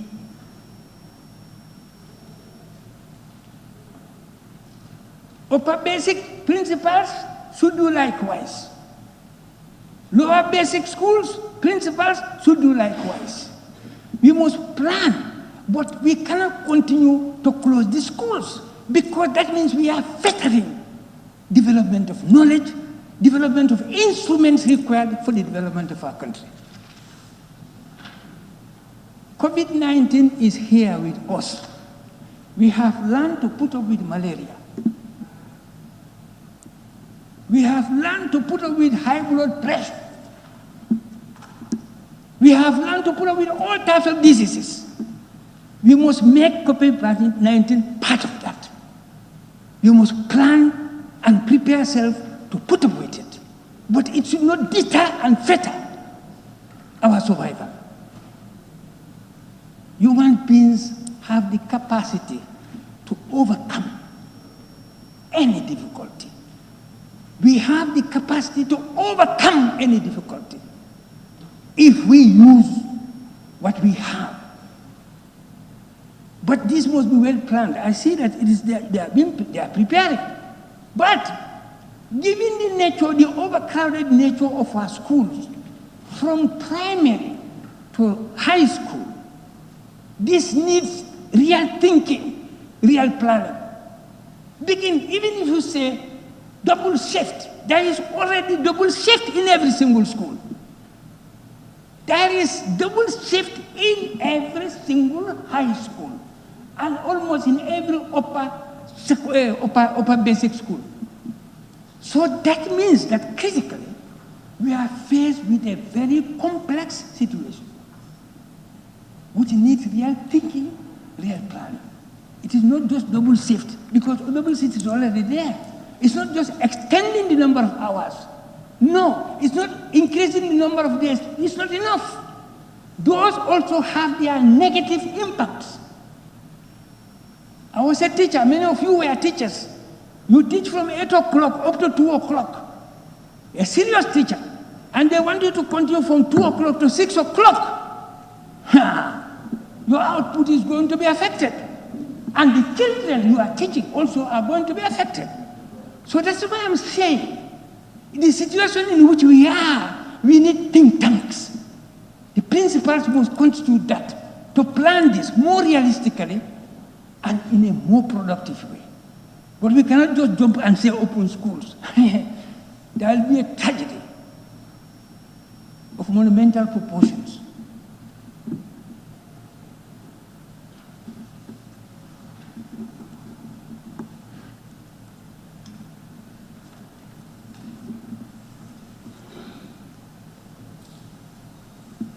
Transport, works, and infrastructure. For me, the saddest thing in this country is that there is no public transport. Because the public transport there is inadequate, ineffective. You stand on this road in the morning, you feel sad.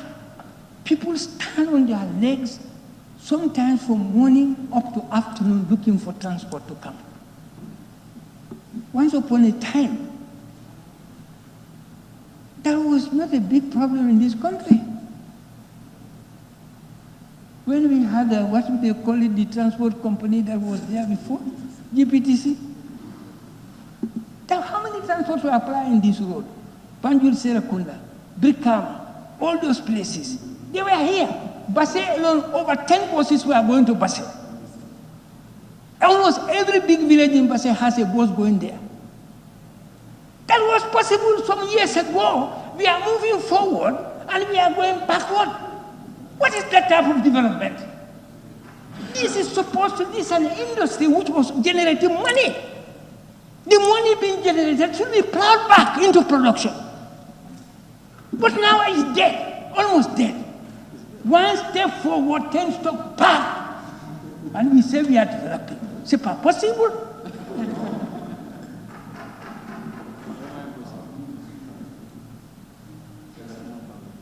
When are we going to help our people to stop crying on the roads for want of transport? Go there now, you'll find them packed at Westfield. This is not correct. 55 years of independence, they say. For me, it's less than that. But for them, 55 years of independence, we still have problem with transport, moving from one place to the other in this country. It should be addressed. Our people are tired. And it's not even helpful for this COVID-19. Because you see, the congestion that you made rules against could not be respected. Because people must go. When transport comes, everybody goes in. Who are you going to drive out? Madam Speaker, I think this is a fundamental issue that must be given serious thought and solved once more. Information.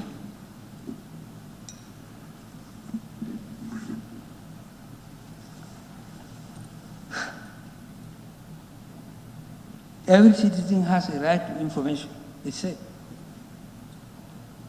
Now, the Gambia is about how many years old? Since 1960. That's about 40 years. And still, it is inaccessible in some areas in my part of the country.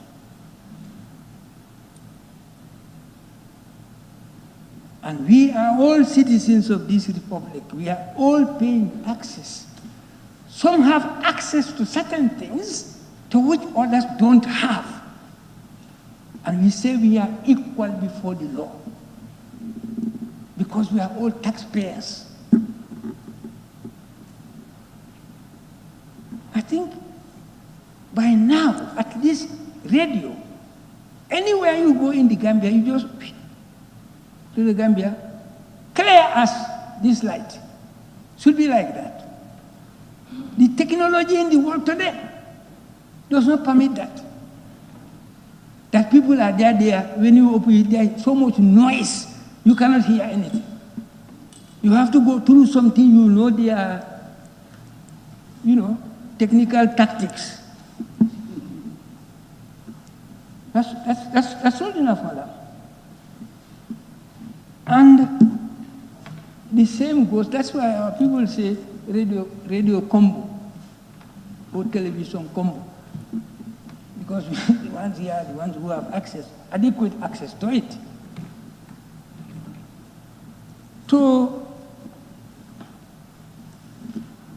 sum up, I want to, Madam, to sum up, I want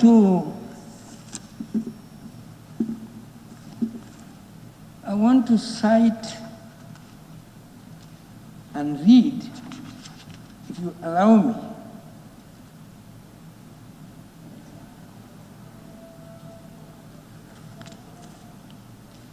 what is in the speech itself.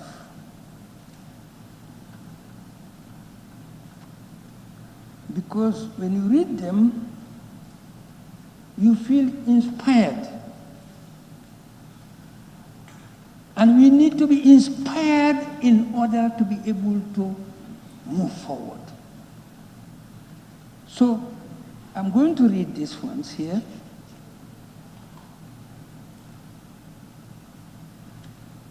He said, COVID-19 he's speaking about.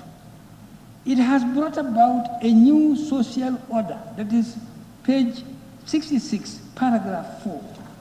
It has brought about a new social order that calls for... I thought you were asking for permission to read it. Yes. From what page? Page 66, paragraph 4. It has brought about a new social order that calls for discipline, collective action, determination, and accepting reality as it is. And then page 67, continuing the paragraph 6, these are moments to build on resilience in order to achieve our noble aspirations. But finally, the one on page 68, paragraph 11. We have to have a new way of embracing solidarity for our collective safety and survival. Let us redefine our roles and development paths against the realities of the times. For me, I find this very inspiring, because this is what we need in our circumstances. All the time we need it, but we need them more in the current circumstances. This is what we require. Without it, we can do anything. There is no force, however impregnable, that a united and determined people cannot overcome. Thank you very much, Honorable Speaker. Thank you. Thank you very much. Honorable Member for Nyani.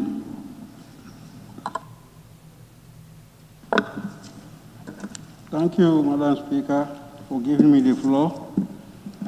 I also want to join my colleagues to thank His Excellency the President for the State of the Nation address of the 2020 legislative year. Madam Speaker, if you could allow me, I'll go straight to the point, and where the presidents have given statements, I'll read them, then later I want Madam Speaker, Her Excellency, to clear my doubts and to clarify some of the statements which have been mentioned on each of the points.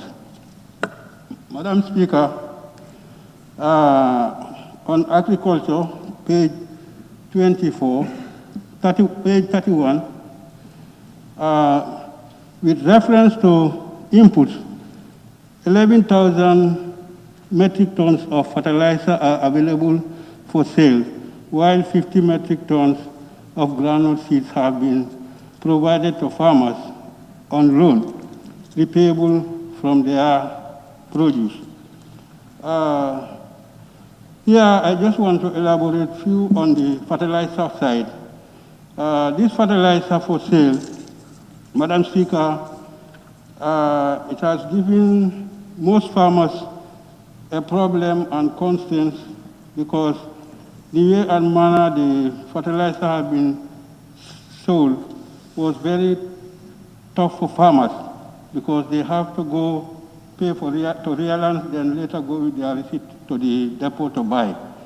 So I know they want everything to be bought without any problem, but it has given a lot of problem for farmers, like living all the way from Jalokunda or Gunta, come to Realans, pay your money, then go to GGC. It's always a problem. At the end of the day, it will take them 2 days or they will stay too long at the finance sector for them to be able to buy the fertilizer.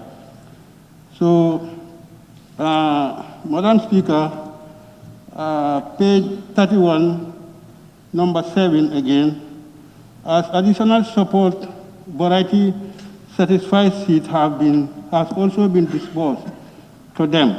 Furthermore, after 23 years, arrangement have been finalized on cotton production. So here, my doubt is, has already been, cotton production have been already been started in URR, then for the sale to be happen in Senegal, or is still on the pipeline so that farmers can able to do production in the Gambia, then finally they go and sell their fertilizer, their cotton in Senegal.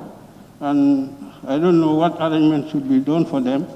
And also, I would just want to know whether this cotton production has already been commenced in Bassi.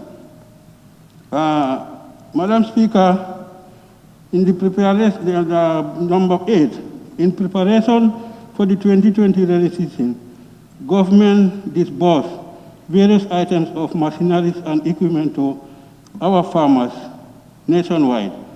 They include a good number of tractors, power tiller, milling machines, pumping machines, and other agricultural inputs. These are very huge items and it's been welcome. But here my doubt is whether whether tractors also are part of it, because I couldn't know either aware of any tractor which has been given to farmers for this 2020. But if so, I just want to know where the tractors we have been given to. So another one here is about number 9. With the support of the National Assembly Special Select Committee for a budget of almost 100 million, here also the process is on. As we are aware as a committee, already 20 million has been reimbursed for seed secretariat. So the other balance is also in process, but not already been procured to be given to farmers. And we expect this one supposed to happen by now, farmers to benefit from it before the budget. So the other one is about the World Food Program, that is page 32, number 10. It's about food program for vulnerable farmers. Madam Speaker, there is a lot of money that's supposed to be bought for food for the vulnerable farmers. But if you can remember, the Vice President was here and I have told her about my area. Even the former food items which was been given, most of my communities didn't have that food. And now it's almost high time, because looking at this time of the year, I think it's a critical time for farmers, for them to get this thing on time. Because by October or November, they will start getting their seasonal crops, that is the early millet or maize. I think, in fact, maize has already been started. But as far as this food items is concerned, Madam Speaker, I think it should be fast-tracked so that the vulnerable farmers, communities should be able to get this food. Because, as I said in my area, the former food which have been given to other communities, most of my villages didn't. And I was aware that some food were left in some of the stores, expecting that at the end of the day, those who don't have will have their food from those stores. But I just had called from yesterday, day before yesterday, that the sugar and other remaining rice which are on those stores have been removed, going to nowhere. They don't know where it is going to. So that also is a concern to me. Madam Speaker, on the side of the health sector, as we all know, a lot of money has been spent on the COVID-19. But my area, as one of the minor hospitals in Kuntau, there is nothing that has been come to the health center there as far as the COVID is concerned.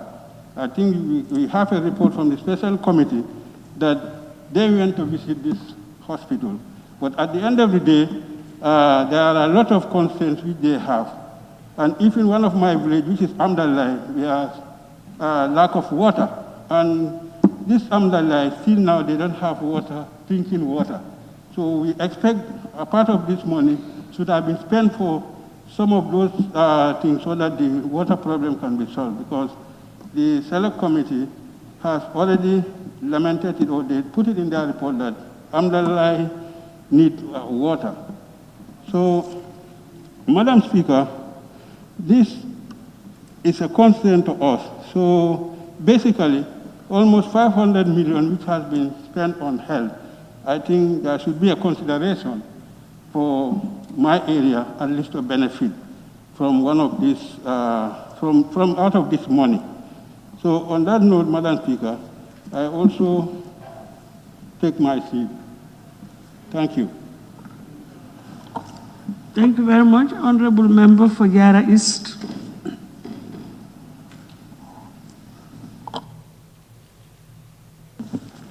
Honorable Speaker, thank you very much for giving me the floor. Honorable Speaker,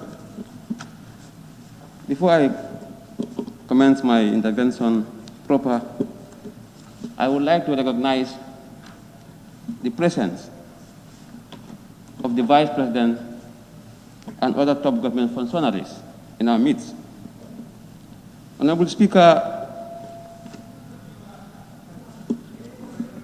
today we are asked to debate the speech that was delivered by the President,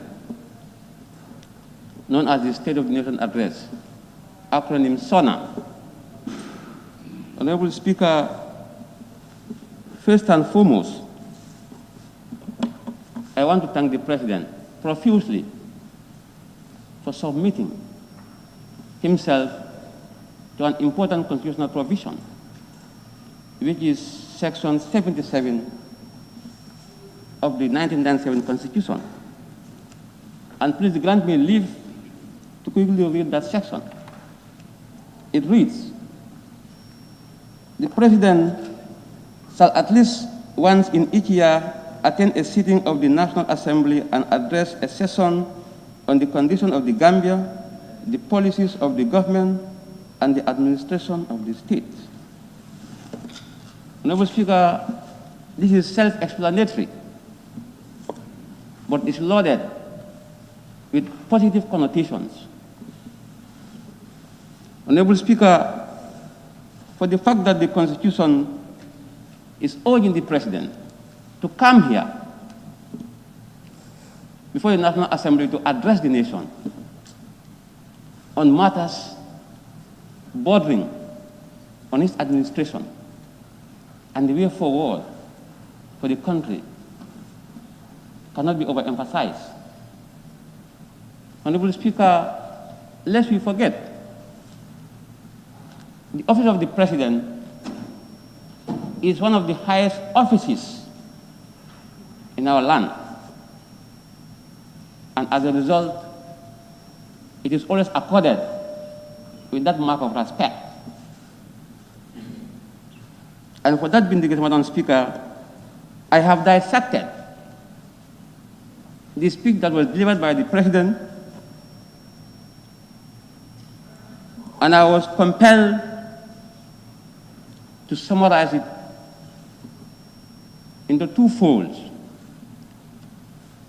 That is the highs and lows of the speech. If you like, the ups and downs. Honorable Speaker, permit me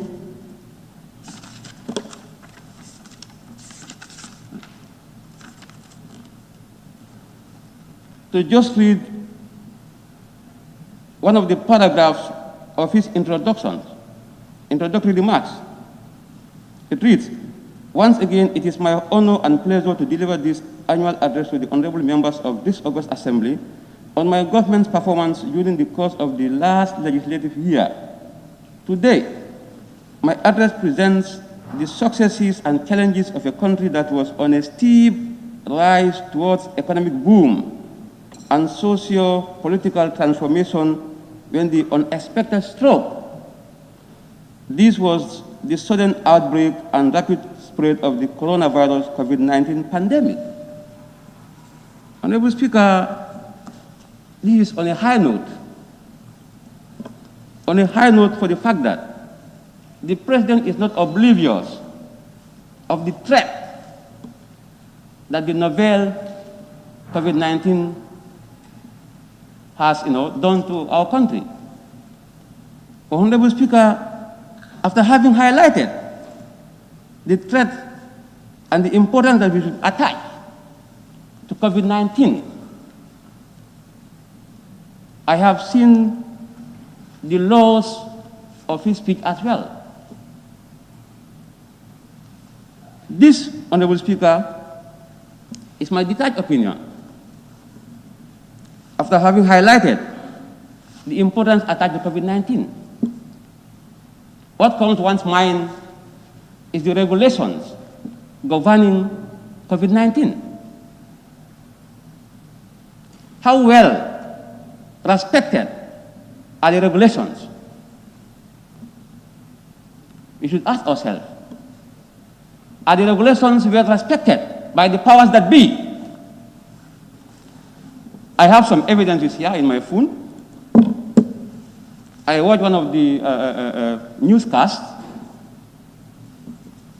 I saw, and there was a time also, I went to, just to see for myself, one of the clandestine meetings that was conducted in one of the areas that I reside. And I've seen men and women who are in the corridors of power conducting meeting in the midst of COVID-19. When the pandemic was at its height, that was in June, as we are told by WHO, that June is going to be the peak period. But guess what? Meetings were organized allegedly, I repeat, allegedly at the instance of the President, because I saw some NPP heavyweights with my naked eye, and I was talking about... Honorable, let's be very cautious. I don't want to interrupt anybody, but I think these are issues that you can take up during adjournment debate. Now we are debating or considering the presidential address, and I don't see where that is reflected herein. I would rather you touch on this and we wait for the adjournment debate. You are at liberty to discuss any issue within 15 minutes. So if we can just be guided by our standing orders and restrict our deliberations on the subject matter before the Assembly, which is the presidential address. Thank you. Honorable Speaker, as it pleases your noble office, I'm humble And thank you for correcting me. Thank you. Honorable Speaker, I'm now being disoriented. Thank you. Okay. Okay. COVID-19, Honorable Speaker. COVID-19, Honorable Speaker, as we all know, is a national concern. And I'm just seeking for clarification. Honorable Speaker, during this COVID-19, my own village organized a tree planting exercise, and I was invited, but I told them I cannot attend because of the COVID regulations. But while I was listening to the radio or the TV, I had, something like tree planting exercise being organized by the Minister of, Environment in collaboration with, IBA. So I was equally taken aback. I want clarification on that as well. Honorable Speaker,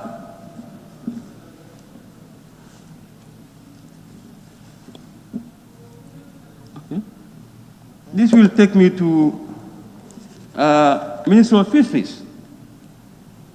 Honorable Speaker, this is one of the high notes that I want to dilate on.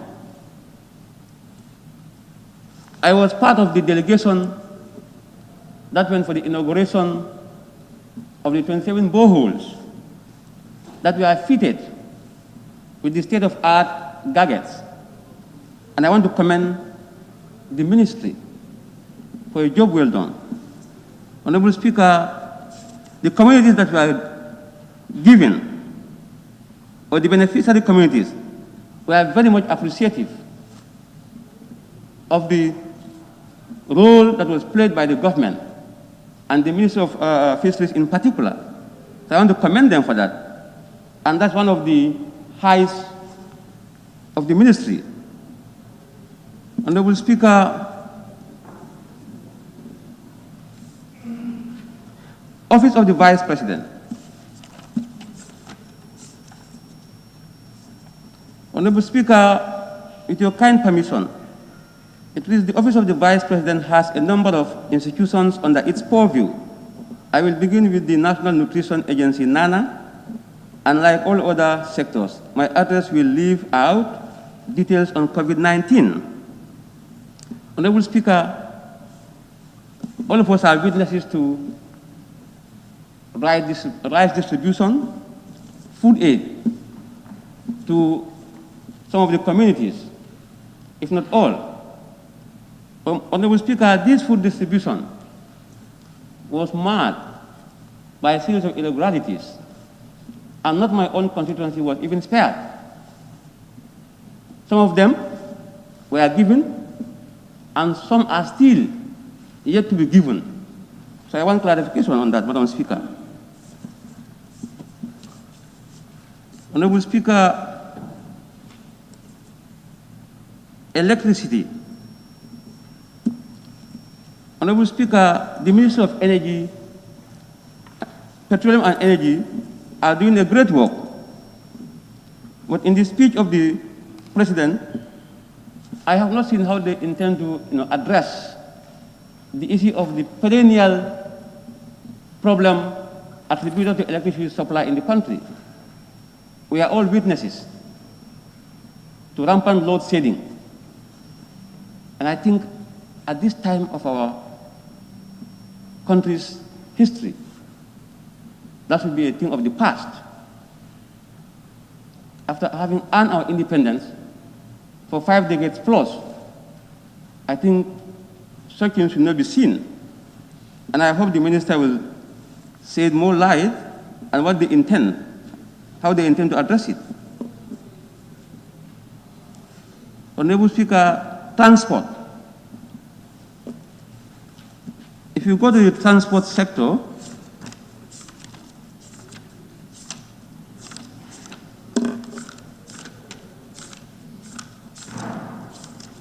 beg your pardon.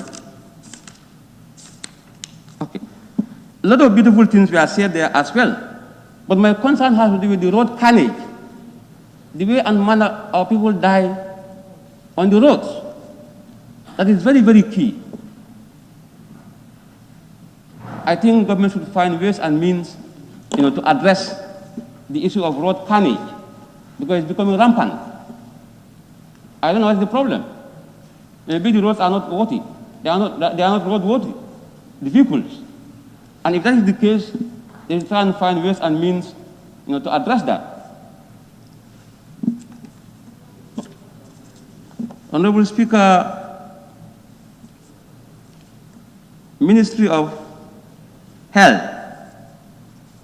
I also need a clarification there. You see, the President's office is very important. It is one of the highest offices in our land. I listened to one of the news outlets, and I heard the Minister for Health responding to one of the concerns hinging on the SONA as to why the President, when he came into these hallowed chambers, failed to observe the rules and regulations by way of wearing face masks. And the Minister's response, I quote, that some people are not accustomed to wearing face masks, or some people it irritates them.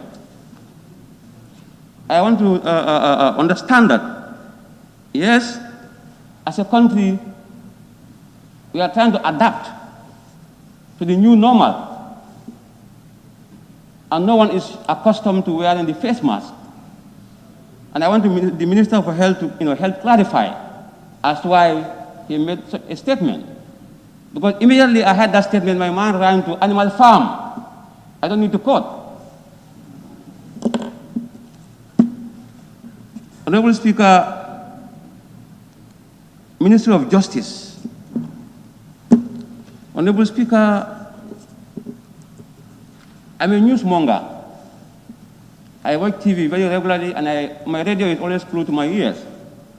I was watching one of the programs on TV that has to do with the elevation of magistrates and judges, if my memory serves me. I saw the Chief Justice, high-ranking judicial officers. Don't you think that what you heard is outside the speech of His Excellency? Is that program reported here? My concern has to do with about respecting the law. My concern has to do with respecting the law of the land. And nothing has been said about that here. That's what I'm saying. I'm just flagging it. So I just want the Minister to help clarify whether we have some sacred cows or not. Very quickly, that's all. It's a concern. I said sacred cows. The reason why I ask is because it appeared to me that you were reporting a radio program, something that you heard over a radio program. That was why I was just asking. I just made a neat connection. Okay, Madam Speaker, thank you very much. Madam Speaker, I'm just at the tail end. Madam Speaker, you come to the concluding remarks of the President. And with your permission, I just read quickly. Over the past 3 years, my government has systematically addressed the unfavorable state of affairs we found in the country when we came into office. We have productively reconnected the Gambia with the global community. In the process, we have paid undivided attention on infrastructure, development, energy, and governance, legal matters, institutional reforms, and strengthening amid a strong determination to guarantee and sustain lives and livelihoods. Madam Speaker, I like these concluding remarks. After we have been battered, after we have been subjected to a lot of hardships, It is quite refreshing for the government or for the president to come with such a assuring statement. It means, Madam Speaker, we are on the same wavelength, and that is the development of Gambia is our main concern. And I believe fervently this country will be allowed to develop in leaps and bounds when attitudes are transformed into altitudes. Honorable Speaker, with these remarks, I want to resume my seat. Thank you. Thank you very much. Honorable Member for Basse.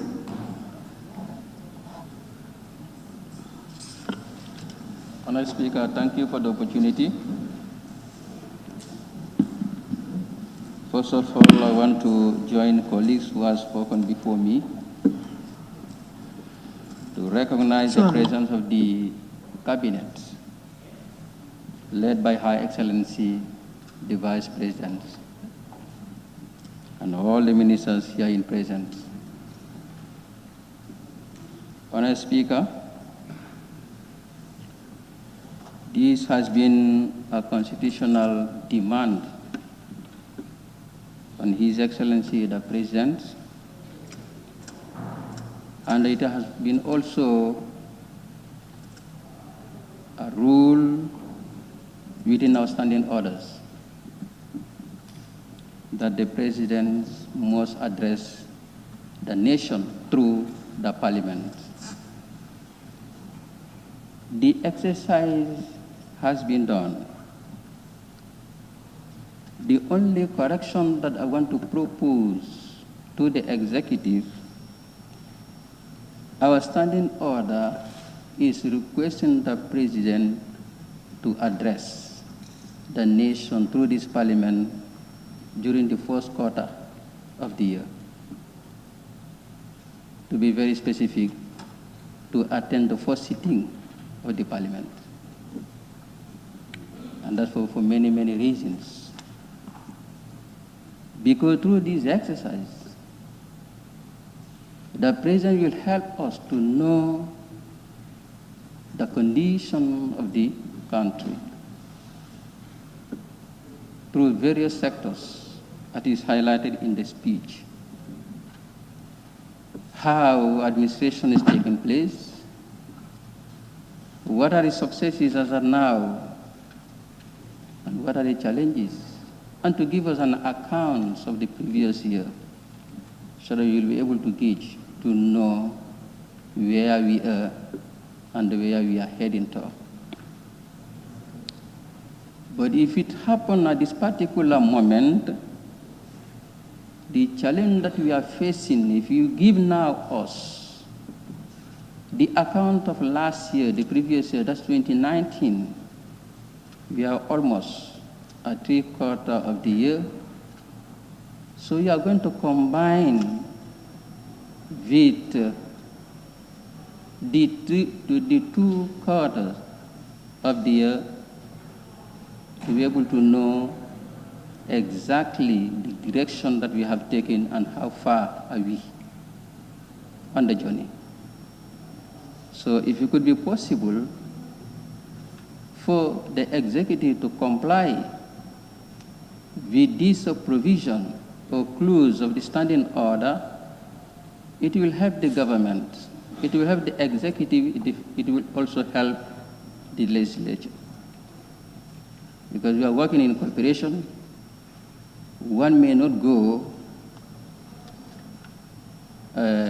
without the other, but together we'll be able to go. Honorable Speaker, Honorable Member for Woolly West requested for a correction, and I think I have to request for more corrections on that line. If you turn the page, the document to page 9, what is written in letters and what is written in figure is not telling the same thing. $2,300,000,000,000. But in figure, we read 2,300,000,000. So which one might be the correct one? And if you go on page 3, still clarification, on page 43, I think the same thing also reflected.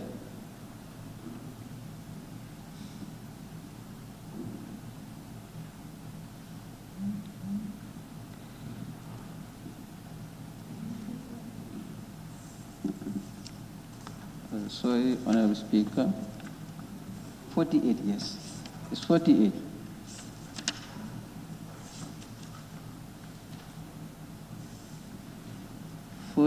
Where you have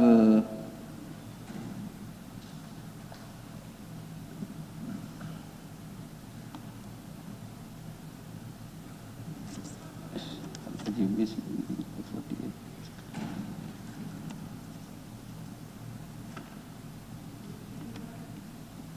Mm-hmm, 2020. All right, Honorable Speaker, I'm sorry. My notes are not with me here. But anyway, I have discovered such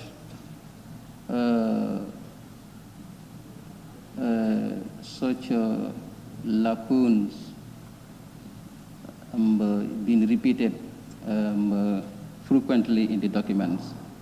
So if the executive can pay attention to such, because it is important, the president is reading the nation and is reading for the nation. So therefore, anything that comes from the president's statement, it is not an ordinary statement. So informations need to be vetted before the president gets access to those informations. That's the essence of my intervention in that domain. Honorable Speaker, if I may take you to page 8, the President has tried to put us in the frame. He has come to answer to constitutional demand, but also he has put us in the context. What will be the direction or the direction of his statement? And if you allow me to read 12, as a result, I will focus on the pandemic, hopeful that many of my government's infrastructural, legal, constitutional, and other development successes have been reported widely on the media and other forms of news outlets. So in essence, His Excellency the President is telling us, you may expect many out of this nation address. But in respect to the situation that we are living now, I'm going to focus more on activities related, COVID-19 related programs, activities, and so on. So I think from this close of the speech of the President, we are now in context, and we know how you're going to scrutinize this document. That's the essence. You may expect more, I know, but depending to the condition, to the health situation, this is how I'm going to address you. So that means if anything is not in relation to this, might not be essence as of now, but it doesn't mean that it's not important. That's my understanding. Honorable Speaker, going to page 9, sorry, page 14, sorry, page 12, interior. In the speech of the President, with your permission, clause 1, Madam Speaker, in collaboration with other services, the Gambia Police Force has increased the engagement in community and border patrols. However, border enforcement activities on irregular migrants and perpetrators of transitional organized crimes such as trafficking and smuggling have been constrained due to advance of COVID-19. Honorable Speaker, what I would like to propose to the executive, it is important to pay more attention on community policing policy. I give it a try in my community, within my constituency. Those who knows Basse, especially Sabi, you know that it's very open. There are so many porous borders to enter in the Gambia through Sabi without passing through the official borders. But if you engage the community members, you give them that necessary information that you are protecting yourself, not only your country, because your community is the first point of call. Organize yourself. Manage these borders. It will help the government. And exactly that's what we have done in collaboration with the Office of Commissioner, the Regional Commissioner of Police at Basse. And as I'm talking to you, those borders, or porous borders, to enter in the Gambia through Sabi, through Sare Pirasu, through Tuwa Tafsir, through Sare Musa, are now being under control by the youths of those communities. So if it happened in Sabi, it succeeded. I think if the government cooperate more with the community members, the same thing can be replicated in other regions, especially those who are at the border. The police force alone cannot do it all because we know the constraints. Material constraints is there, mobility constraints is there. Even if they want to render the services, the tools to do so are not sufficient. So therefore, what should be the duty of the citizens now? That's where civic education has to play. For that everybody will know it's true. You have a right to claim, but you have also a responsibility to offer. Honorable Speaker, going on page 14, defense. I would like to inform the executive. I was expecting that from the statement of His Excellency, but hence not there. It's now my duty to inform you that the army camp in Basse, at the point in time, they are seriously handicapped of mobility. The reason why? The two pickups they had,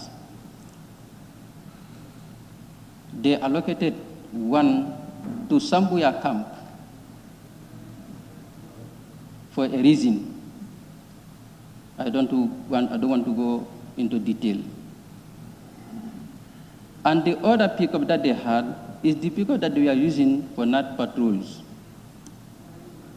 and to visit other borders. And if the need arises, to go and answer. Is that pickup that was involved in road accidents, leading to the loss of a life of one Malik Manga. May Allah be pleased with him. So that being the case, at a point in time, to manage security in Basse today, the will is there, the personnel are there, but the mobility is a challenge.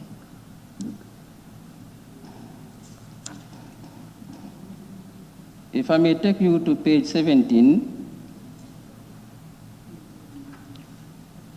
under the Office of the Vice President, Clause 9, with your permission, Madam Speaker, as regard to rainy season, the National Disaster Management Agency has engaged stakeholders and UN partners to respond to any disaster. The initiative is very noble. We appreciate it. But we call your attention as of now that the preliminary result has shown that so far, URR has recorded the highest number of disaster victims. And previously what used to happen, we don't want, if response has to come, it should commensurate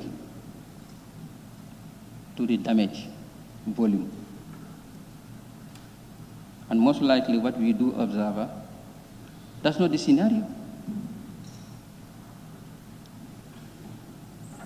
The statistics, the way they were given, if responses are coming, it should commensurate to the statistics. This is what I want to call the attention of the executive on. If you go on page 30,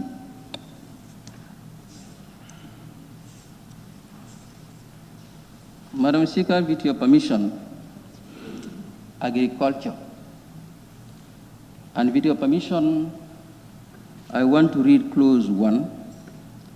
The Ministry of Agriculture is one of the most important sectors in the country, as many Gambians are either occupational farmers or depends on farming for substances. The increased production, therefore, the Ministry of Agriculture has been actively in policy development and program implementation. Two issues are here. I can't understand. It could be, I'm a layman in this domain. Agriculture is one of the most important, underline that word, one of the most important sectors as far as the economy of this country is concerned. And we used to hear that agriculture is the backbone of the economy of this country. But how do we respond to that? How do we prepare morals, minds of Gambian people to that? And the best institution that we have to make our human capital is education. Go to education, go to the curriculum. You'll see agricultural subject. One, it is not a core subject. It is an optional subject. The number of periods accorded to teach agricultural lessons is just 3 periods of 35 minutes. I stand to be corrected, teachers. And you are telling the citizens of that country that this sector is one of the most important sectors. The moment you should put or inculcate that in their mind to believe in it, you differ.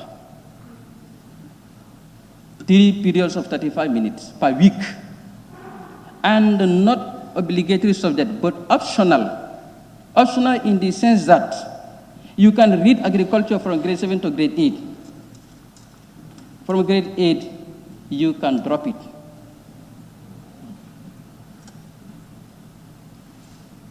So therefore, the executive, I don't know how the Minister of Agriculture and the Minister of Education can cooperate in that domain to review the curriculum. If we say it is important, it should be important in the real sense of the word. And the environment should show that it is important. I don't know how that could be done, but anyway, that is my proposal to the executive. And again, the second sentence, to increase production, therefore the Ministry of Agriculture has been active in policy development and program implementation. Policy development. If you want somebody to take ownership of any program, of any policy, to participate in that policy, during the policy formulation, engage the person. Who are formulating the policies? Where are the farmers? Are you formulating these policies for who? If you are formulating these policies for the farmers should be at the center of the discussion. So that whatever has been planned for them or programmed for them, they will know that I have to do this for it to become a reality. The benefit will be you'll have community participation, but again, you'll have community ownership because they know that this belongs to them, it's theirs. But if they are not engaged in policy formulation, at the end of the day, do not be active. And let's remember that we said this is one of the most important sectors of the country. How value are we attaching to this sector for people to understand and believe in it, that it is an important sector? That's the question. And that's my suggestion to the executive. Again, close to, with your permission, Madam Speaker, to cite examples, it has developed a national agricultural extension policy to promote production and value addition, value chain development, strengthening the agricultural extension system, and building partnerships. Here, what I want to propose to you, and I have been a living example of that program. You see, let's value adult and non-formal education units. It could be very useful to this sector, agriculture. The farmers, they know. They are not instructed, but they know. And the purposes of such program will be now to reorient them, to instruct them, to guide them, to help them to understand, to put them in a cadre, for them to be responsible of their own affair. This is what's happening in Senegal. What do you call encadreurs, les encadreurs? Doyen, if you can help me. Les encadreurs. It used to come from the Ministry of Agriculture, but now it's coming from the farming communities, the extension workers. Somebody could be trained within 3 months in his or her own language and to become better officer in that domain than somebody who attended university for that purpose. I am proposing it to you, executive. If you can give it a try. I am here, the member for Woolleves is here. It's our domain. And we want to value it. And the only thing that we can value it, if it is now functional, learn today, go and help yourself with it tomorrow.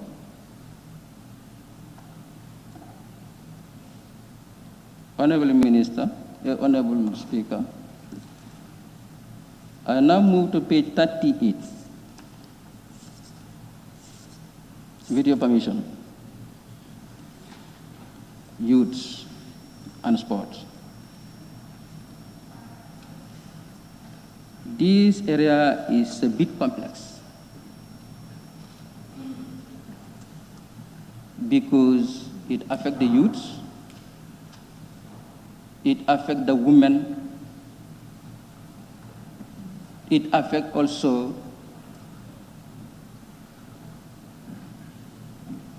I think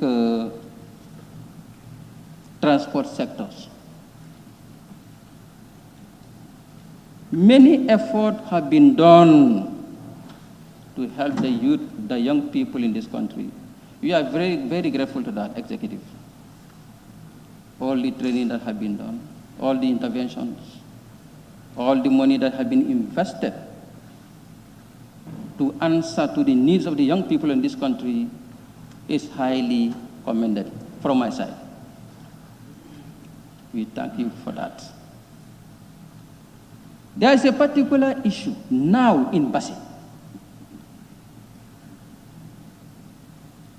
The users of motorbikes for taxi. That's what young people want to invest in.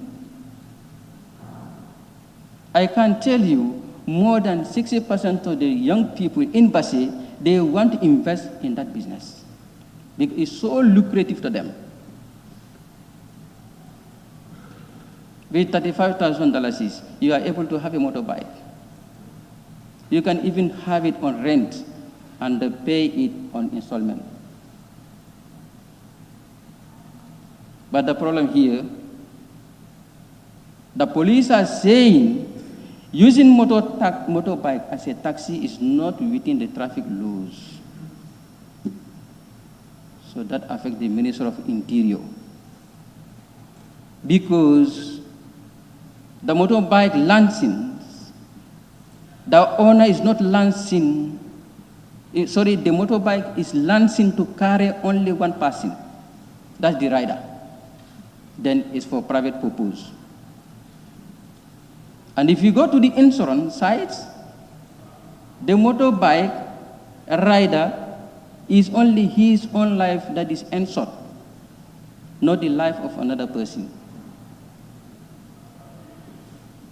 So now if you want to use this motorbike for taxi, you can see the challenge now. Because the police people will tell them, it is not within our traffic laws. It's true. Because the machine is being lancing to carry only one person.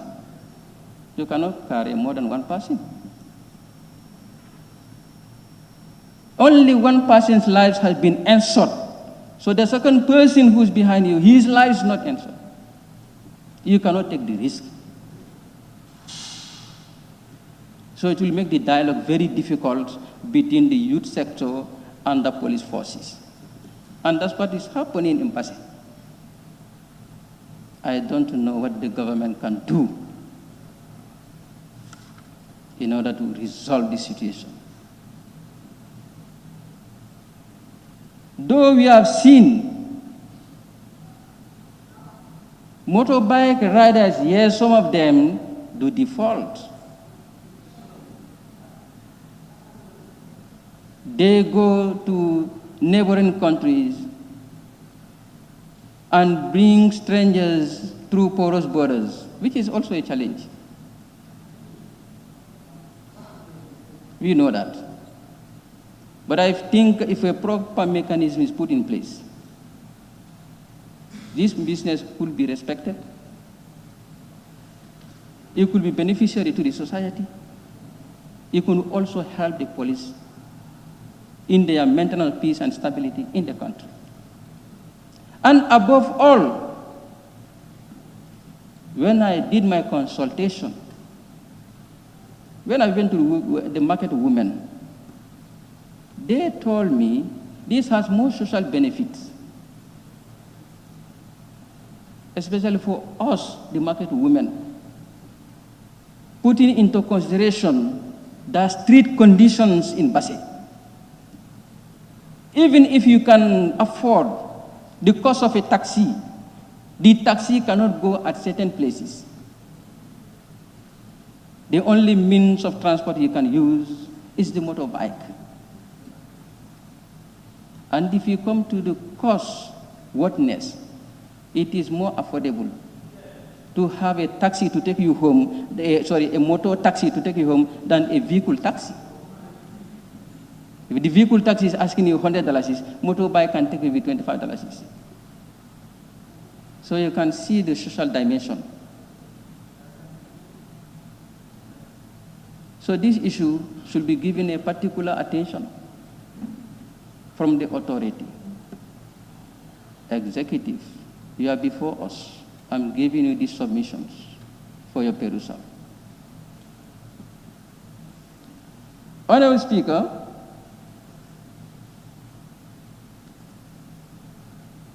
let's go to 42.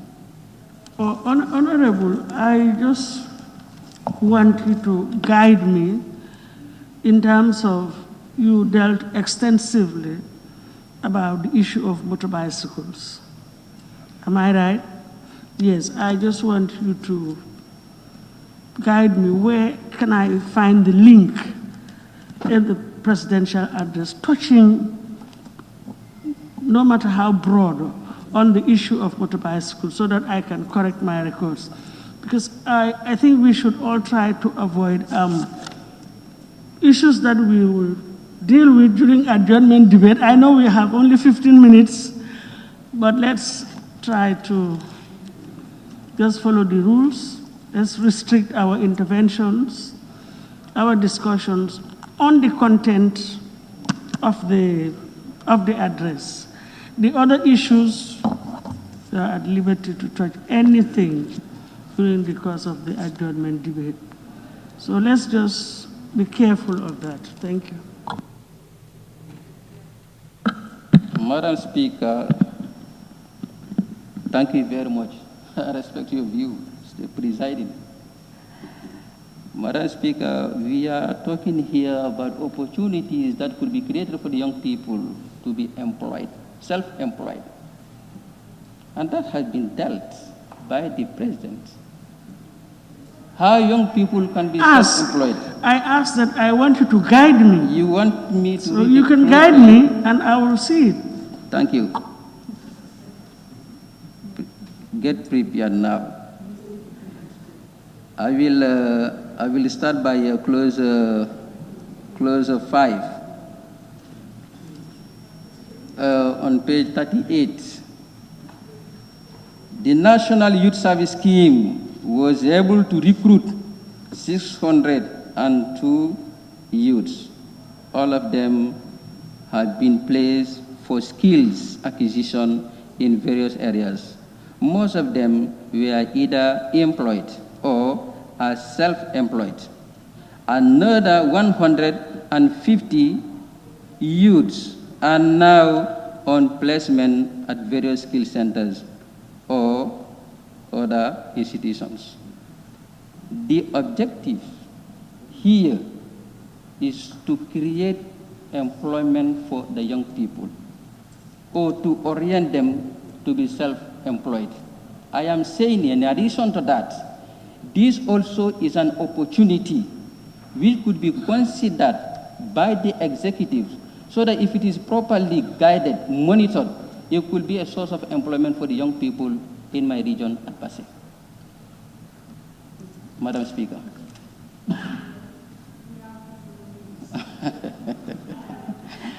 Anyway, thank you very much.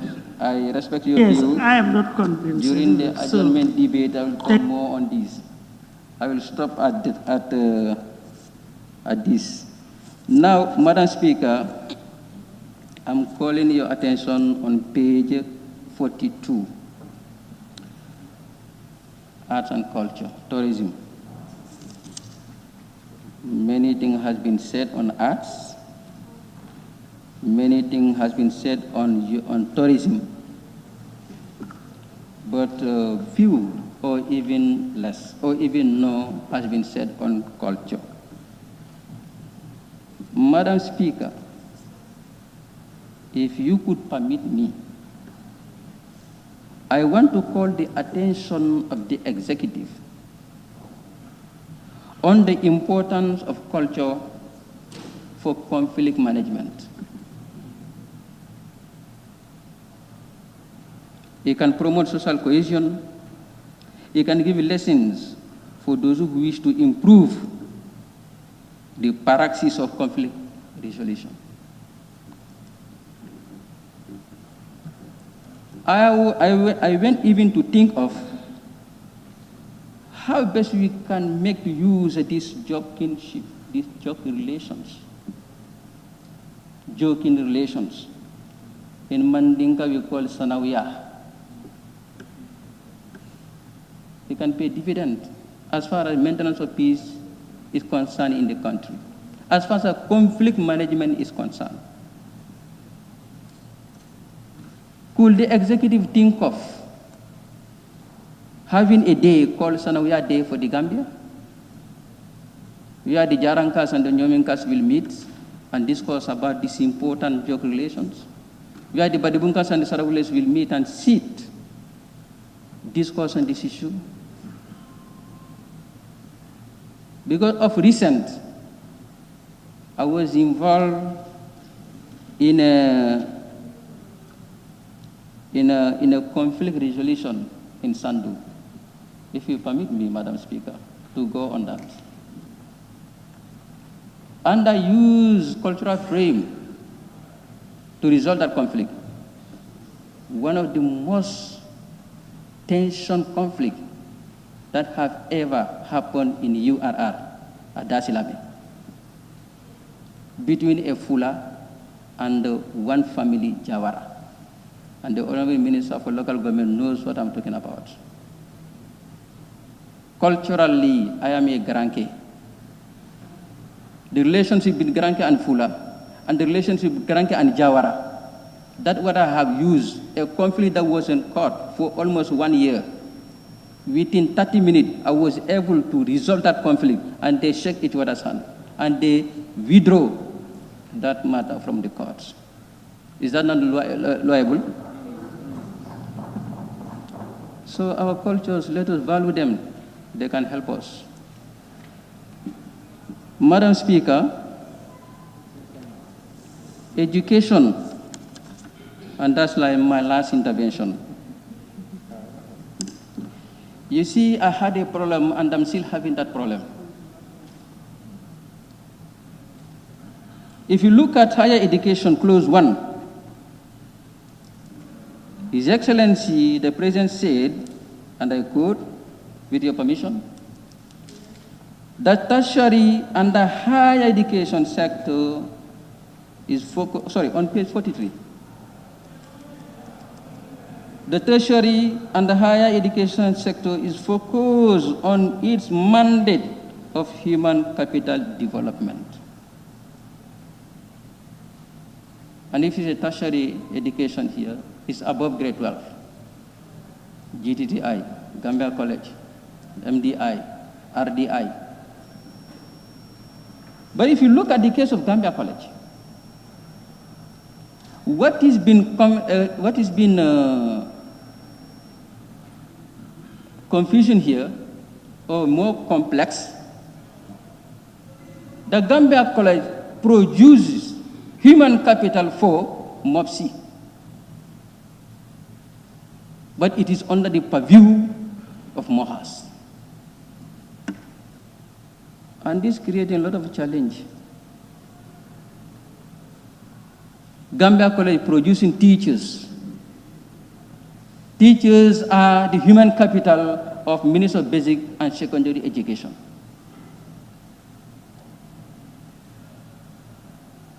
And the Gambia College is under the purview of Ministry of Higher Education, Research, Technique, etc.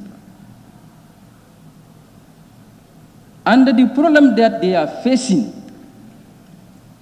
the need for Gambia College today is less than, or is even more than the income that go to Gambia College. That's why at Gambia College, to have professional teachers, good lecturers on pensionable scheme is practically impossible now. even to have teachers on contract, lecturers, I mean. And the URR, sorry, Gambia College URR campus, that's what they are facing now. I wonder whether that college will be reopened this year, this academic year, because of lack of human capital. And this is the problem. So executive, that's an information. I don't know how best we can do together in order to analyze this situation.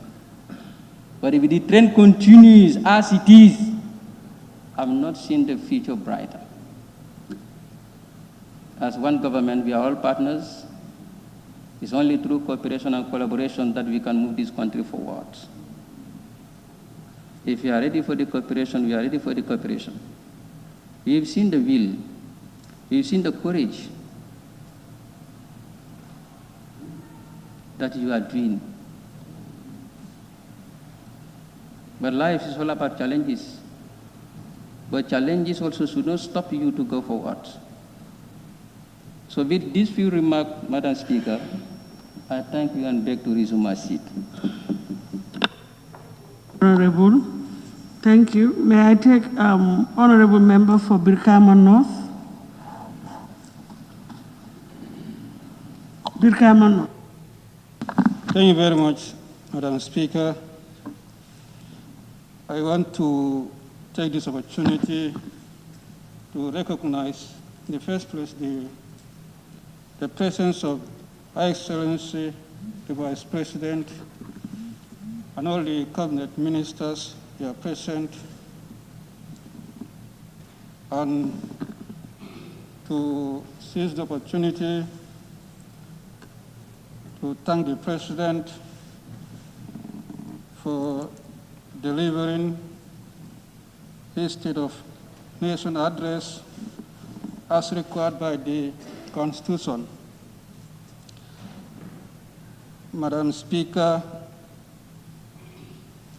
the President did indicate that the address presents successes and challenges of the country, and that the address attempts to duly highlight the government achievement and ever devastating and impact of the pandemic on the economy and the life of the Gambia.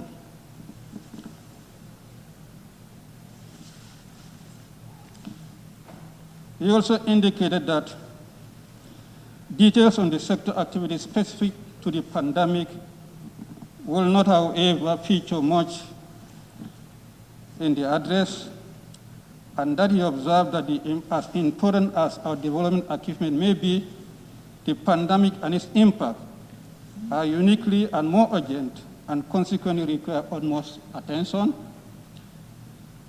Furthermore, he indicated as a result, we'll focus on the pandemic, hopefully that many of the government infrastructure, legal and institutional and other development successes have been reported widely on media and other forms of news outlets, and that needless prompted the National Constitution is obliged to official report on government's performance during the course of the last legislative year. Against the background, concise report on the various sectors were given. Madam Speaker, this is precisely the official annual report of the President, as required by the Constitution. As an honorable member earlier indicated, one would have expected this to be a comprehensive report that covers all the sectors of the government on matters on the year in review. However, the point that the President referred in the report that most of the development and other issues have been widely covered may not have been reflected here. I would rather say that inasmuch as the media is covering activities of the government,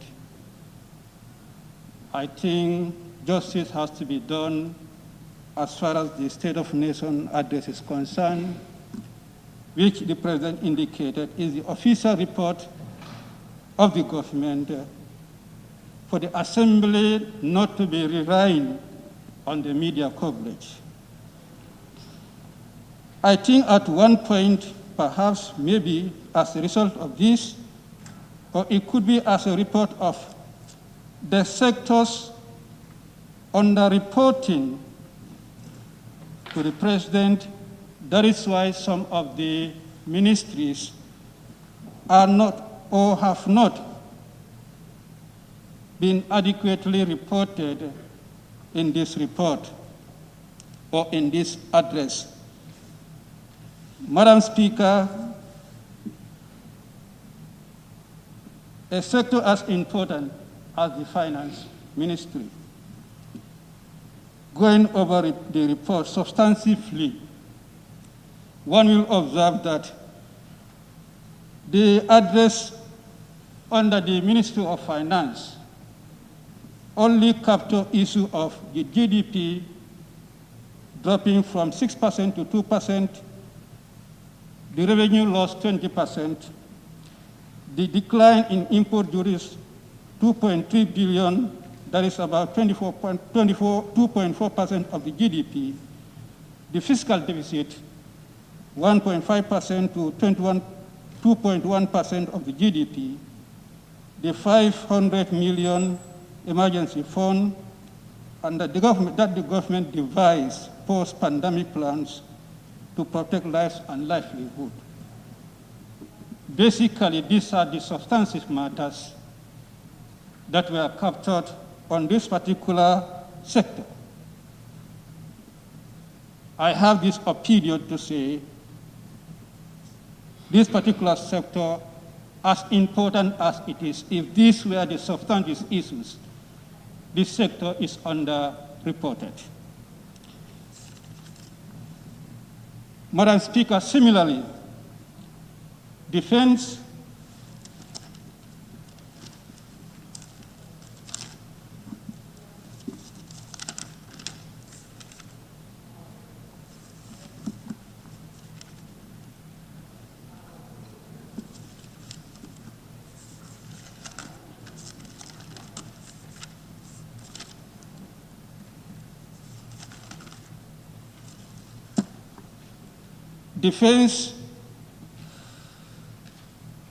I think security is very key and very paramount. In the year in review, what has been reported under this sector, the Navy intensifying the routine sea patrol, the Gulf participate in the food and face mask distribution, and the Gulf Public Relations Department winning a medal on COVID sensitization, and the Gulf Medical Service personnel deployed to support the front line in the COVID fight. These are the substantive issues that are reported in the sector. As important as the defense, if these are the issues that are reported, I still concluded this sector is underreported. Madam Speaker, there are salient issues pertaining to this sector. For instance, the issue of the presence of the economic force in the country. That is a key government matters and issue that's been reported to this August Assembly. In particular, recently, a request has been made by the President at ECOWAS for the extension of the stay of the economic force in the country. I have the belief that is a noble move, as important as this, that should be reflective in this report, but fell short.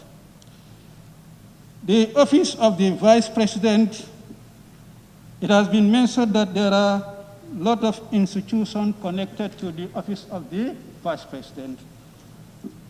So far as it is, I could only observe that only 2 have been captured. That is Nana and then the disaster. I don't know what is left, what has happened to the other sectors, and while they are not captured in the address. I'm just trying to cite this to show the importance of this address being an annual report. Adequately, all sectors should try as much as possible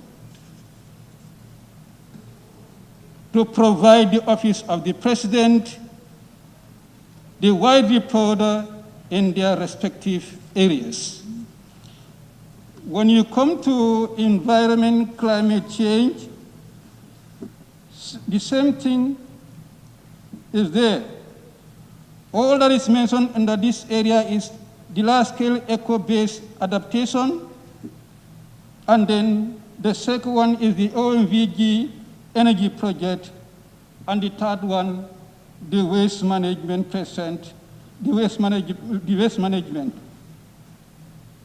environment, climate change, and natural resources. Basically, these are the 3 substantive issues that are reported under this ministry.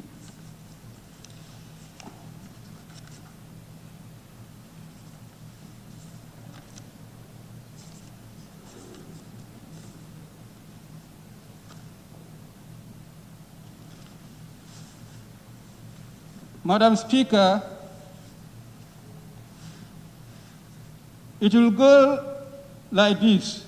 I will not say all of them are underreported, but in my view, most of them are underreported. I have this belief that the ministries have intensively worked more than what has been reported. And it is my position that this address should be comprehensive. It comes once in a year, and this is officially the report that we should receive from the President.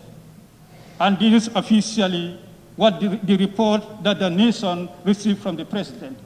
So it's important, every ministry or every institution, to do your utmost best and report adequately to the President so that the President can adequately report to the National Assembly. Having made that observation, I have few ministries of concern on issues that are of pertinent importance. The Minister of Finance the Minister of Fisheries and Water Resources did very well in raising the huge amount of funds realized from the fishing license fines and fishing landings. However, there are issues surrounding the way and manner the residents in the coastal towns or villages put it, the depletion of their environment resulting to the activities of the fishing industries in those areas. There are issues surrounding currently the low catches of fishes in those areas. There are issues surrounding the inadequate supply of fishes to the markets, prompting to the high cost of fish in the market. These are issues that the people are crying, and I would like the Honorable Minister to shed light on those issues. Yesterday I was listening to a TV program related to this issue, and the fishermen are raising that concern regarding how we are losing our fish in the sea as a result of certain activities by these fishing factories. And I would like the Honorable Minister to shed light on that. I recognize and then applaud the ministry for the provision of water facilities to various communities across the country that one honorable member mentioned was part of the team that went down in the launching of those projects. Water is a basic necessity. The ministry should still endeavor to provide more of that to more of the communities across the country. On youth and sports,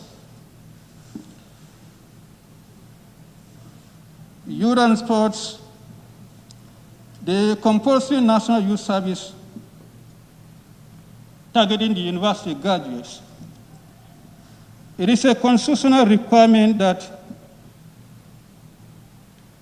the fresh school leavers should be enrolled in the National Youth Service, but because of maybe lack of funding, this requirement could not be met.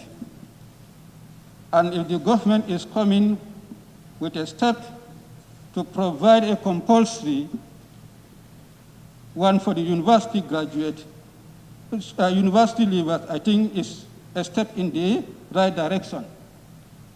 And I hope it is not only be targeting or stopping to the university level, maybe to senior secondary schools, so that the purpose and the desire of the scheme can be realized. Madam Speaker, on sports, it is mentioned that the country is doing well in sports.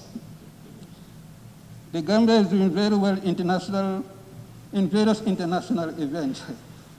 Madam Speaker, I would not definitely agree with this position in the sense that if we could be said to be doing well in international competitions, to the best of my knowledge, there could be athletics and then perhaps football. But other sporting disciplines, the Gambia is not performing well. It is even very difficult for certain national associations to partake in international competition because they don't have adequate funding. They don't have the means to take part. Even their own national activities, funding is a problem, let alone to partake in international events. I know very well these two sporting disciplines that I talk about, that is athletics and football, they get support from their international federations, FIFA and IAA. But the others, the support is not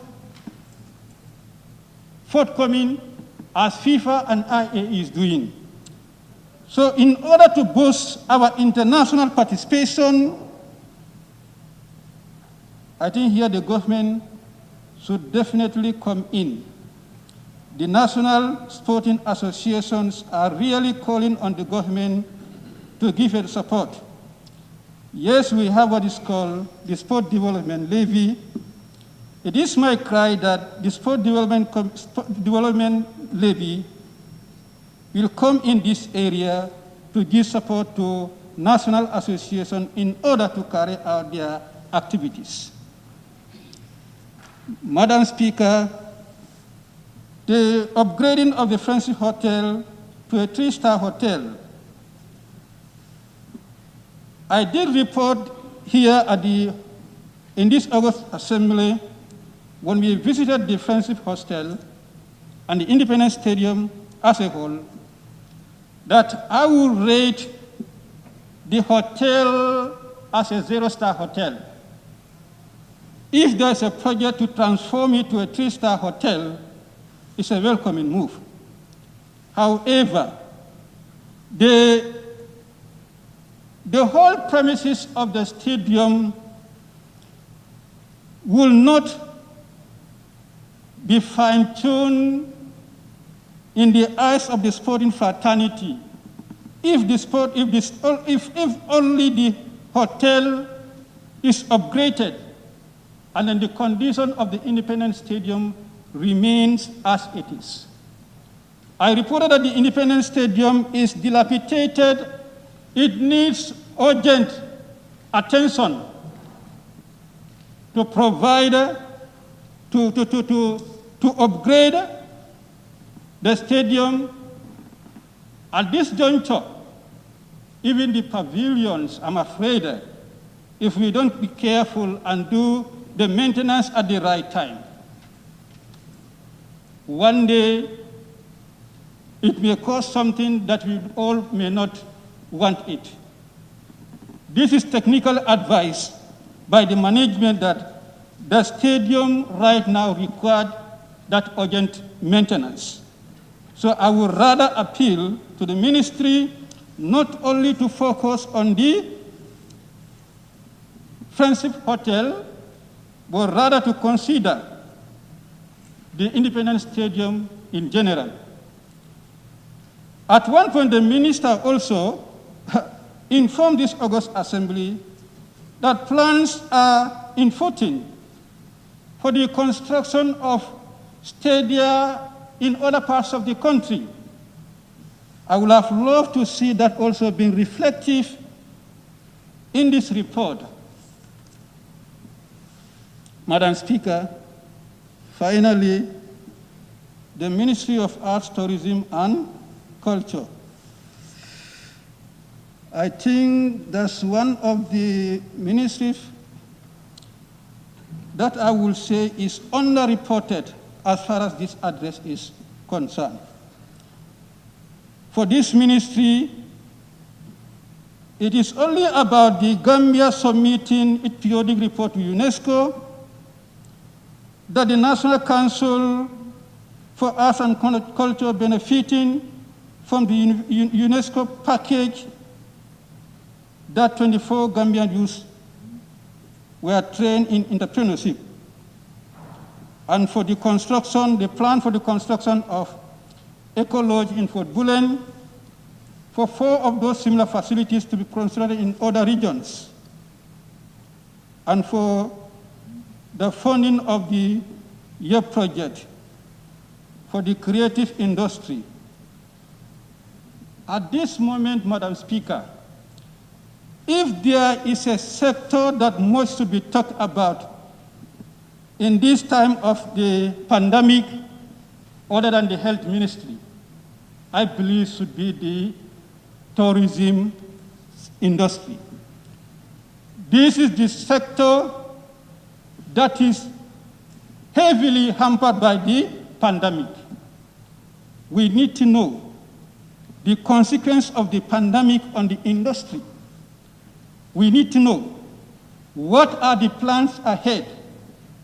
What are the plans ahead?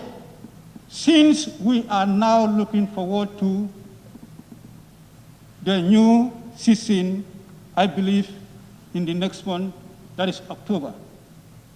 There are fears that the pandemic will still continue to hamper the industry.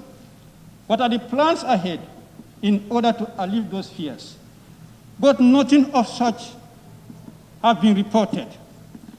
The industry has been crying how they have been affected. The hotels are crying. The employees are crying. And even the tour operators. If nothing of such have been reported in that, from that particular sector, I'm saying and concluding that this particular ministry or sector is seriously underreported as far as this address is concerned. And I will, as I urged earlier on, the sector to do justice to the present address and adequately provide all relevant information necessary to be given to the National Assembly for the purpose that this report deserved. Having said so, I have seen the colleagues have also covered all the, some of the ministries, then I will spare the time of the Assembly. And then, thank you, Madam Speaker, for giving me the floor. Thank you very much, Honorable Member for Brikama North. Honorable members, at this point in time, I would like to invoke Clause 13 of the Standing Orders for the sitting to be suspended for a short break, and I'm suggesting we reconvene at 3:30. Are we agreeable? I think we're in order. Yes, thank you very much. So the sitting stands suspended till 3:30 for a short break. Thank you.